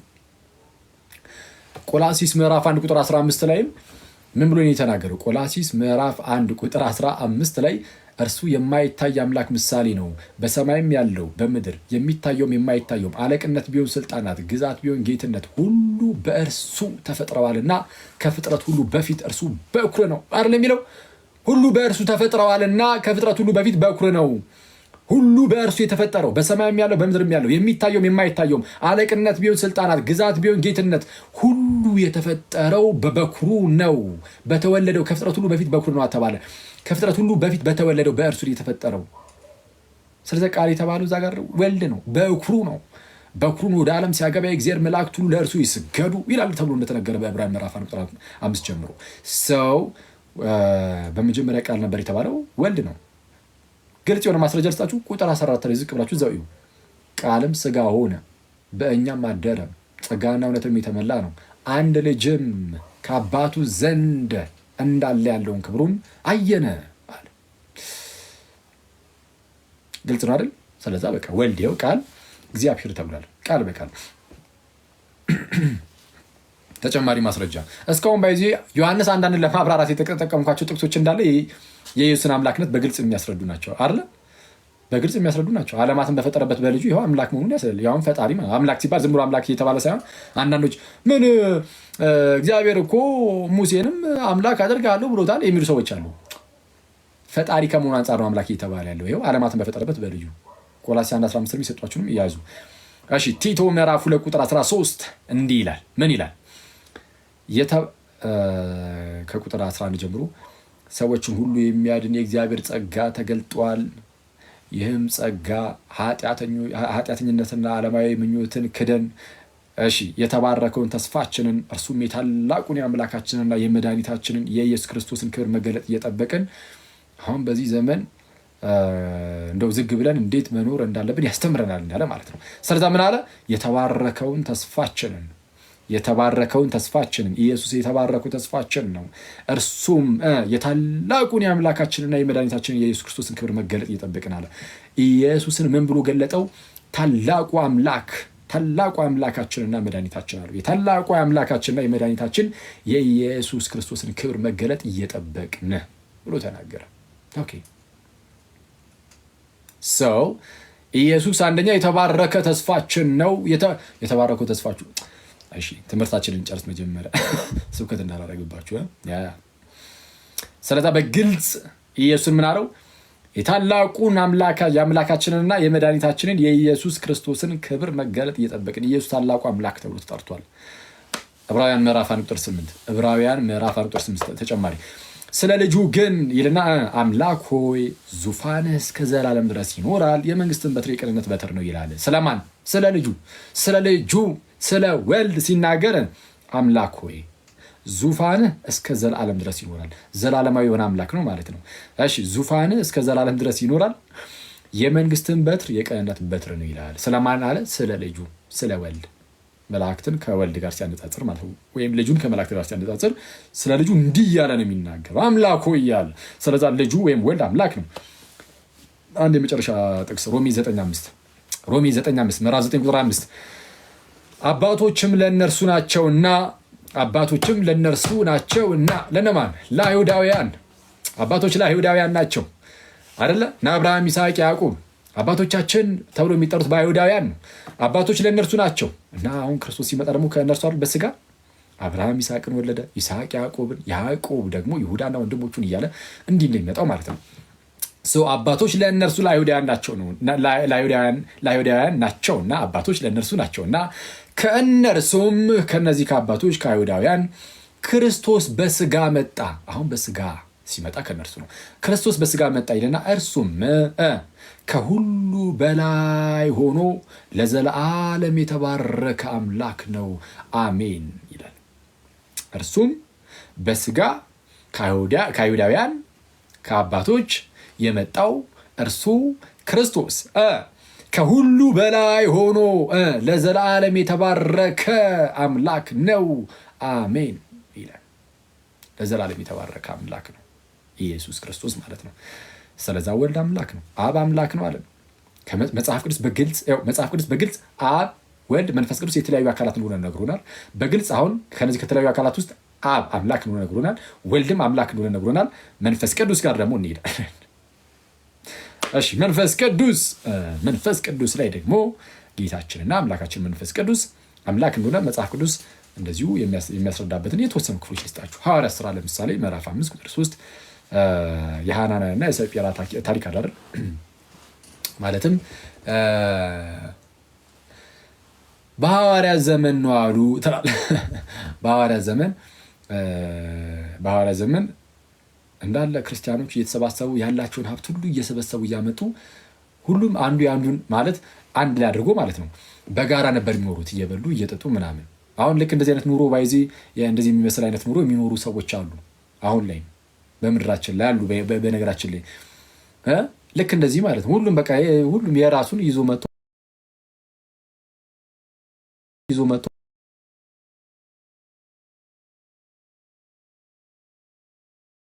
መጥቶ በቃ አንድ ላይ ልክ አለ እንደዚህ አይነት አኗኗር። አሁንም ልሂድ እንዳትሉ እንጂ ችግሩ ቪዛ ማን ይመጣላችኋል እንጂ አይ ዊሽ ቪዛ ብታገኙና ሄዳችሁ ብታዩ ጥሩ ነበረ። የቡራዩ ቪዛ ካገኛችሁ ቡራዩ ነው እንደዛ የሚኖረው ትላለህ። ቡራዩ አካባቢ አለ ባይዚ ቡራዩ አይደለም ግን ሰፈሩ እዛው ቡራዩ ነው። ጽርሐ ጽዮን የሚባል አለ። ጽርሐ ጽዮን የሚባል ማህበር ነገር ጽርሐ ጽዮን አለ። አይገርም? ምናልባት የማታውቁ ሰዎች ካላችሁ ጽርሐ ጽዮን እንደዛ ነው። ያን ሐዋርያቱ ይኖሩ እንደነበሩ አይነት ኑሮ የሚኖሩ ሰዎች ናቸው እዛ ያሉትና ጎብኟቸው። በነገራችን ላይ ጎብኟቸው ምናምን። ማገዝ ያለባችሁ ነገሮች ካሉ የምትችሉት ነገር ካለ ምናምን የምትችሉ ሰዎችም አግዟቸው። እሺ። እና እንደዛ በሚኖሩበት ሰዓት ያኔ ሐዋርያቱ እና ክርስቲያኖች እንደዛ በሚኖሩበት ጊዜ አንድ የሆኑ ባልና ሚስት ሸጡና መሬታቸውን ከዛ በኋላ ምንድነው ሰርቀው አስቀሩ። ማለት የራሳቸው ነው አይነው፣ ግን እንደዚህ አይነት ውል ውስጥ ከገቡ በኋላ ማለት የሆነ በግልጽ ወይ እንደመናገር ደብቀው ሸፋፍነው አስቀርተው ጥቂት ብቻ አምጥተው በሐዋርያት እግር ስር አስቀመጡ። እና ያኔ ቅዱስ ጴጥሮስ ተናገረው። ምን ብሎ ተናገረው? መንፈስ ቅዱስን ታታለልና ከመሬቱ ሽያጭ ታስቀር ዘንድ ሰይጣን በልብስ ስለምን መላ? ማንን ታታልልና? መንፈስ ቅዱስን ታታልልና ከመሬቱ ሽያጭ ታስቀር ዘንድ ሰይጣን በልብስ ስለምን መላ? ያታለለው ማንን ነው የተባለው? ጋይስ መንፈስ ቅዱስን ያታለለው የዋሸው ማን ነው? መንፈስ ቅዱስን። ከዛ ምን አለ እዛው ጋር? እግዚአብሔርን እንጂ ሰውን አላታለልክም አልዋሸህም አለው። መንፈስ ቅዱስን አታለልክ አለውና መንፈስ ቅዱስ ሰው አይደለም እግዚአብሔር ነው። መንፈስ ቅዱስ እግዚአብሔር እንጂ ሰው አይደለም እኮ ነው። መንፈስ ቅዱስን ታታልልና ከመሬቱ ሽያጭ ታስቀር ዘንድ ሰይጣን ስለምን በልብህ መላ ይለውና እግዚአብሔርን እንጂ ሰውን አልዋሸህም አለው። የዛኑ ሰዓት ሞተ እና ቆንጂትን መጣች ሚስትየዋ እና ባላወቀ ሙድ የለም የሆነ ውሸቷን ይዛ ለክሰስ መጣ። እሷንም እዛው ገደላት መንፈስ ቅዱስ። እና በጣም አደገኛ ነው አይደል? እንደዚህ አይነት የፈጠረ እንደዚህ አይነት እርምጃ በአዲስ ኪዳን ልትሉ ትችላላችሁ። እና ሳይሆን ምንድነው መንፈስ ቅዱስ የማይታይ ነው። እና ሰዎች ገና ለገና መንፈስ ቅዱስ አይታየም ተባለና ማለት ወይ ልክ እንደ ጌታችን በስጋ ተገልጦ እንደዛ አልተባለም ምናምን የሚለው ታይቶ ብቻ ወይም ደግሞ ልክ እንደ አብ በስፋት አልተነገረም ተብሎ ቀለል አድርገው እንዳያዩት ቀጥታ መንፈስ ቅዱስ ምስክርነቱን ሲሰጥም ጭምር ነው በአደገኛ ቅጣት። ልክ ቅዱስ ቁርባን ላይ እንዳደረገው ቅዱስ ቁርባን እውነተኛ እንደሆነ ሲያሳይ የሚያቃልሉትን እንደገደላቸው በጣም ብዙ ህዝቦችን እግዚአብሔር ገደለ፣ ቅዱስ ቁርባንን ያናናቁትን ሰዎችን። ልክ እንደዚህ ሁሉ መንፈስ ቅዱስን ያታለሉትን እግዚአብሔር ገደላቸው፣ መንፈስ ቅዱስ ገደላቸው። ስለዛ ምን አለ? እግዚአብሔርን እንጂ ሰውን አልዋሸህም። ስለዛ መንፈስ ቅዱስ እግዚአብሔር እንጂ ሰው አይደለም። ያው መንፈስ ቅዱስ እግዚአብሔር ነው፣ አምላክ ነው። አንደኛ ቆሮንቶስ ምዕራፍ 3 ቁጥር 16 ላይ እንዲህ ይላል፣ የእግዚአብሔር ቤተ መቅደስ እንደሆናችሁ ይላል። ልክ የማን ቤተ መቅደስ? ተመልከቱ፣ የእግዚአብሔር ቤተ መቅደስ። የእግዚአብሔር ቤተ መቅደስ ናችሁ። ቤተ መቅደስነታችሁ ለእግዚአብሔር ነው ማለት በእናንተ የሚያድረው እግዚአብሔር ነው ማለት ነው። ሰው አይደለም፣ በእናንተ እግዚአብሔር ነው የሚያድረው። የእግዚአብሔር ቤተ መቅደስ እንደሆናችሁ ይልና የእግዚአብሔርን መንፈስ እንዲኖርባችሁ አታውቁምን ይላል። የእግዚአብሔር መንፈስ ይኖርባችኋል፣ ምክንያቱም የእግዚአብሔር ቤተ መቅደስ ናችሁ አለ። መንፈስ ቅዱስ ይኖርባችኋል፣ የእግዚአብሔር መንፈስ ይኖርባችኋል። የእግዚአብሔር መንፈስ ይኖርባችኋል። ለምን? የእግዚአብሔር ቤተ መቅደስ ስለሆናችሁ። የእግዚአብሔር ቤተ መቅደስ ስለሆናችሁ የእግዚአብሔር መንፈስ በእናንተ ይኖራል ማለት በእናንተ የሚኖረው እግዚአብሔር ነውና የእግዚአብሔር መንፈስን ከእግዚአብሔር ጋር ምንድነው ኢንተርቼንጀብሊ ሲጠቀመው ማለት ነው። እግዚአብሔር የሚለውን የእግዚአብሔር መንፈስ ከሚለው ጋር እያጣመረ ምንድነው ኢንተርቼንጀብሊ አንዱ በአንዱ እያቀያየረ ሲናገር እናየዋለን። የእግዚአብሔር መንፈስ እግዚአብሔር ስለሆነ ማለት ነው። ለዛ ነው በጣም በግልጽ አንደኛ ቆሮንቶስ እዛው 6 ምዕራፍ ቁጥር 20 ላይ ምን ይላል? ወይስ ስጋችሁ ከእግዚአብሔር የተቀበላችሁት በእናንተ የሚኖረው የመንፈስ ቅዱስ ቤተ መቅደስ እንደሆነ አታውቁምን ይላል። የማን ቤተ መቅደስ? የመንፈስ ቅዱስ ቤተ መቅደስ። ከላይ ግን 3ኛው ምዕራፍ ላይ ምን ነበር ያለው? የእግዚአብሔር ቤተ መቅደስ። አሁን ደግሞ የመንፈስ ቅዱስ ቤተ መቅደስ። የማን ቤተ መቅደስ ነን? የመንፈስ ቅዱስ ነው፣ የእግዚአብሔር ነው የሚል ሰው ካለ መንፈስ ቅዱስ እኮ እግዚአብሔር ነው። የመንፈስ ቅዱስ ቤተ መቅደስ ናችሁ። መንፈስ ቅዱስ እግዚአብሔር ነው። ስለዚህ የእግዚአብሔር ቤተ መቅደስ ቢባል የመንፈስ ቅዱስ ቤተ መቅደስ ቢባል ምንም ለውጥ የለውም። ምክንያቱም መንፈስ ቅዱስ ምን ስለሆነ? እግዚአብሔር ስለሆነ። ስለዛ መጽሐፍ ቅዱሳችን አብ፣ ወልድ፣ መንፈስ ቅዱስ የተለያዩ አካላት እንደሆነ ነገረን። አብ አምላክ ነው አለን፣ ወልድ አምላክ ነው አለን፣ መንፈስ ቅዱስ አምላክ ነው አለን።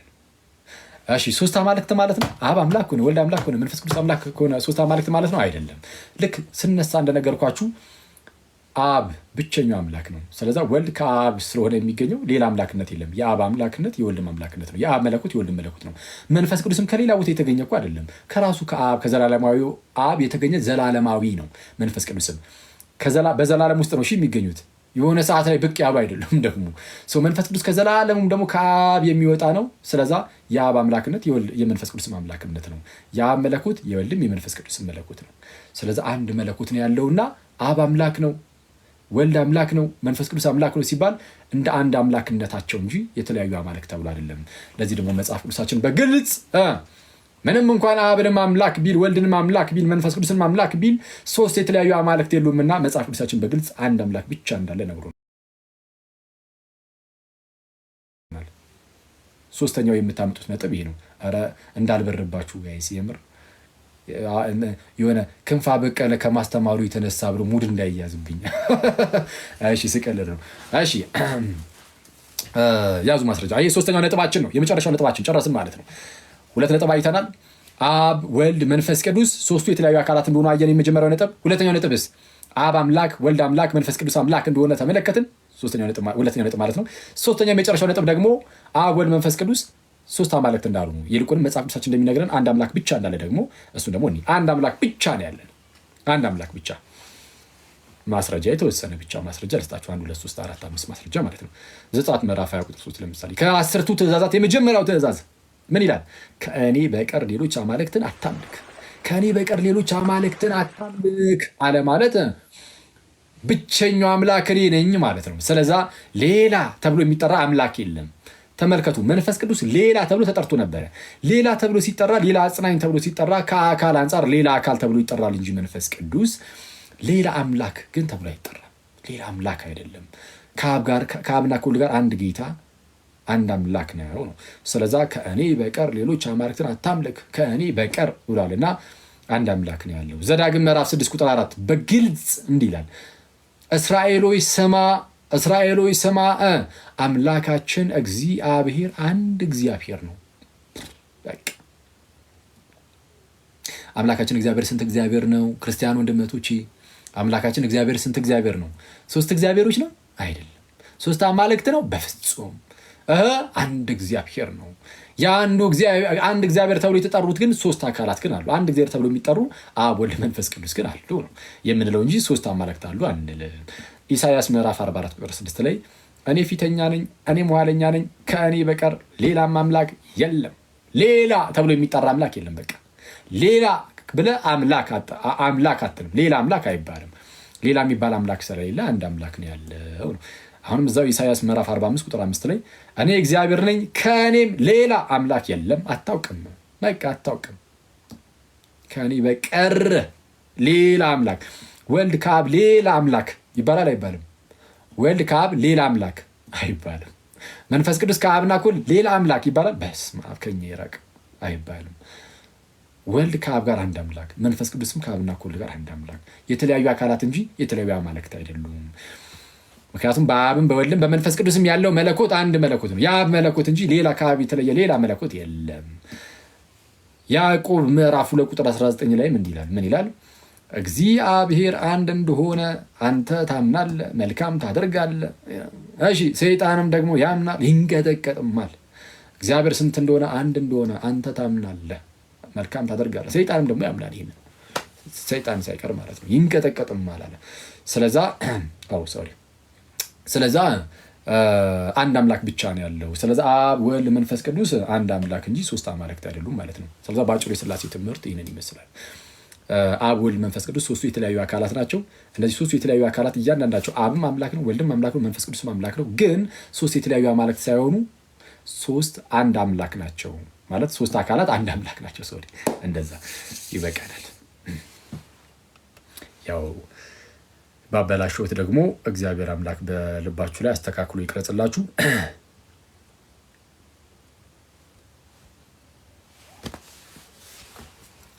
እሺ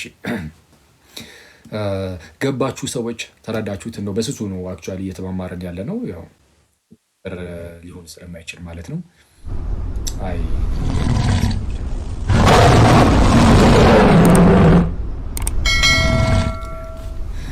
እሺ ተረዳችሁት ጋይስ? ሩሃማ ባይዜ አሁን እያዩ ነበረ። ከኛም አልፎ ቆንጂት ማለት ነው ሩሃማ የምትባለው ሴትዮ እዲ የሆነ ሰዓት ላይ የኔን ትምህርት ተወት ሩሃማ ትችላለች ማለት አልተጀመረም። ኧረ ጸብ አልኩኝ እኔ። አሁን ጸብ ውስጥ ልንገባ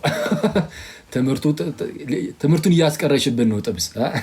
አይ ግን ቴንኪው ጌታ ያክብርልን ምናምን አይዊሽ እንደዚህ ባትቸገሪ ምናምን ከልቤ ነው ክርስቶስ በሚያውቀው ማለት ነው። እንደዚህ ብዙ ሰጡ ምናምን ያው የሚያሳዝን ነገር አለው ባይ። እሺ እና አሚን አሚን አሚን ሁላችሁም ምናምን ነገር የዚህን ያህል ከተማማርን ይብቃን። እና አይ ቲንክ እንሰነባበት መሰለኝ። በጊዜ እንለያይ፣ በጊዜ እንተኛ፣ ጥሩ እንቅልፍ እናግኝ። አይመስላችሁም? እኔ ይመስለኛል። ቆይ እስቲ አንዴ ኧረ ተረጋጉ። ጥላችሁት ነበር ሪንግ ላይቱን። እሺ አንድ መዝሙር ትሰማላችሁ? እሺ ልክፈትላችሁ አንድ መዝሙር እና እየሰማን ተኙ። በቃ እየሰማን እሺ። ምን የሚል መዝሙር ልክፈትላችሁ? አይ በቃ ይብቃን። እሺ እንስማ። አጠር ያለ መዝሙር እሺ ምረጡ። ሀኖስ አለ እንዴ? ካለ እሺ ይቻላል። ሀኖስ ካለ አንድ ጻፍልኝ፣ ከሌለ ደግሞ አንድ መዝሙር ምረጡ።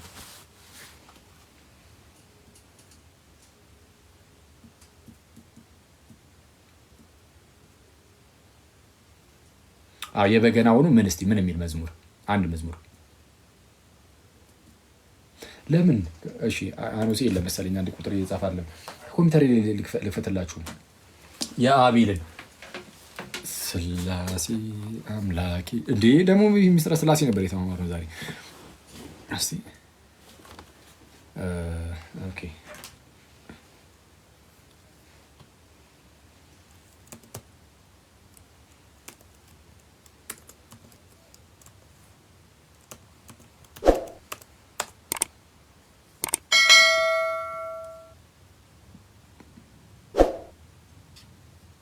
መዝሙር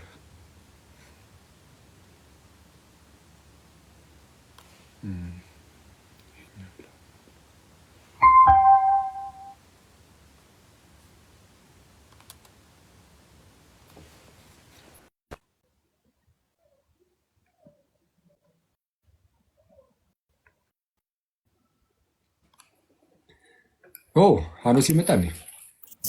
በቃ ሀኖስ ካለማ ራሱ ሀኖስ ይዘምርልን። ሀኖስ ሰላም፣ እንዴት አመሻኪ? ሰላም አመሻችሁ። አምላክ እንዴት አለ? አለን። ሰላም አመሻ። እግዚአብሔር ይመስገን አለን።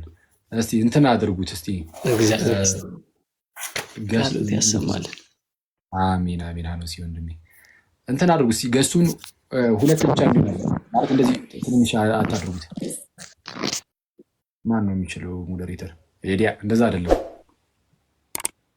ምንም የስራ ልምድ የላትም እዚህ ያለችው ሞዴሬተር መሰለኝ። እሱም ነው እያዩ ያሉት። ሲመጡ የሚገባ ሰው ሲኖር ብቻ እየተጨመረ ይሄዳል።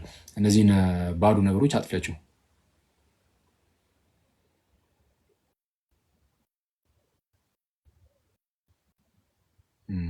አይ በዘመድ ሞዴሬተር ይሆናሉ እየመጡ ከዛ በኋላ የሆነ ነገር አድርጎ ሲባሉ ራሱ የሚያውቁት ታሪክ የለም። ይህንን ነው እያዩ ያሉት። በዘመድ የገባ ሞዴሬተር ነው እዚህ ቤት የበዛው። አይ እናጠሯል። ታቦኪ ዋለች። ቆይ እኔ ልሞክረው አንዴ ስታሸማቃት ማለት ነው።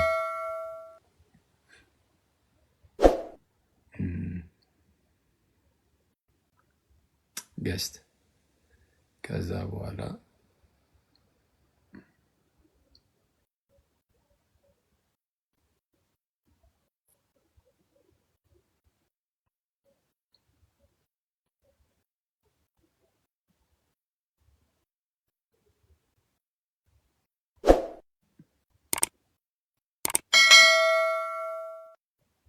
ኧረ በቅዱስ ሚካኤል ቆይ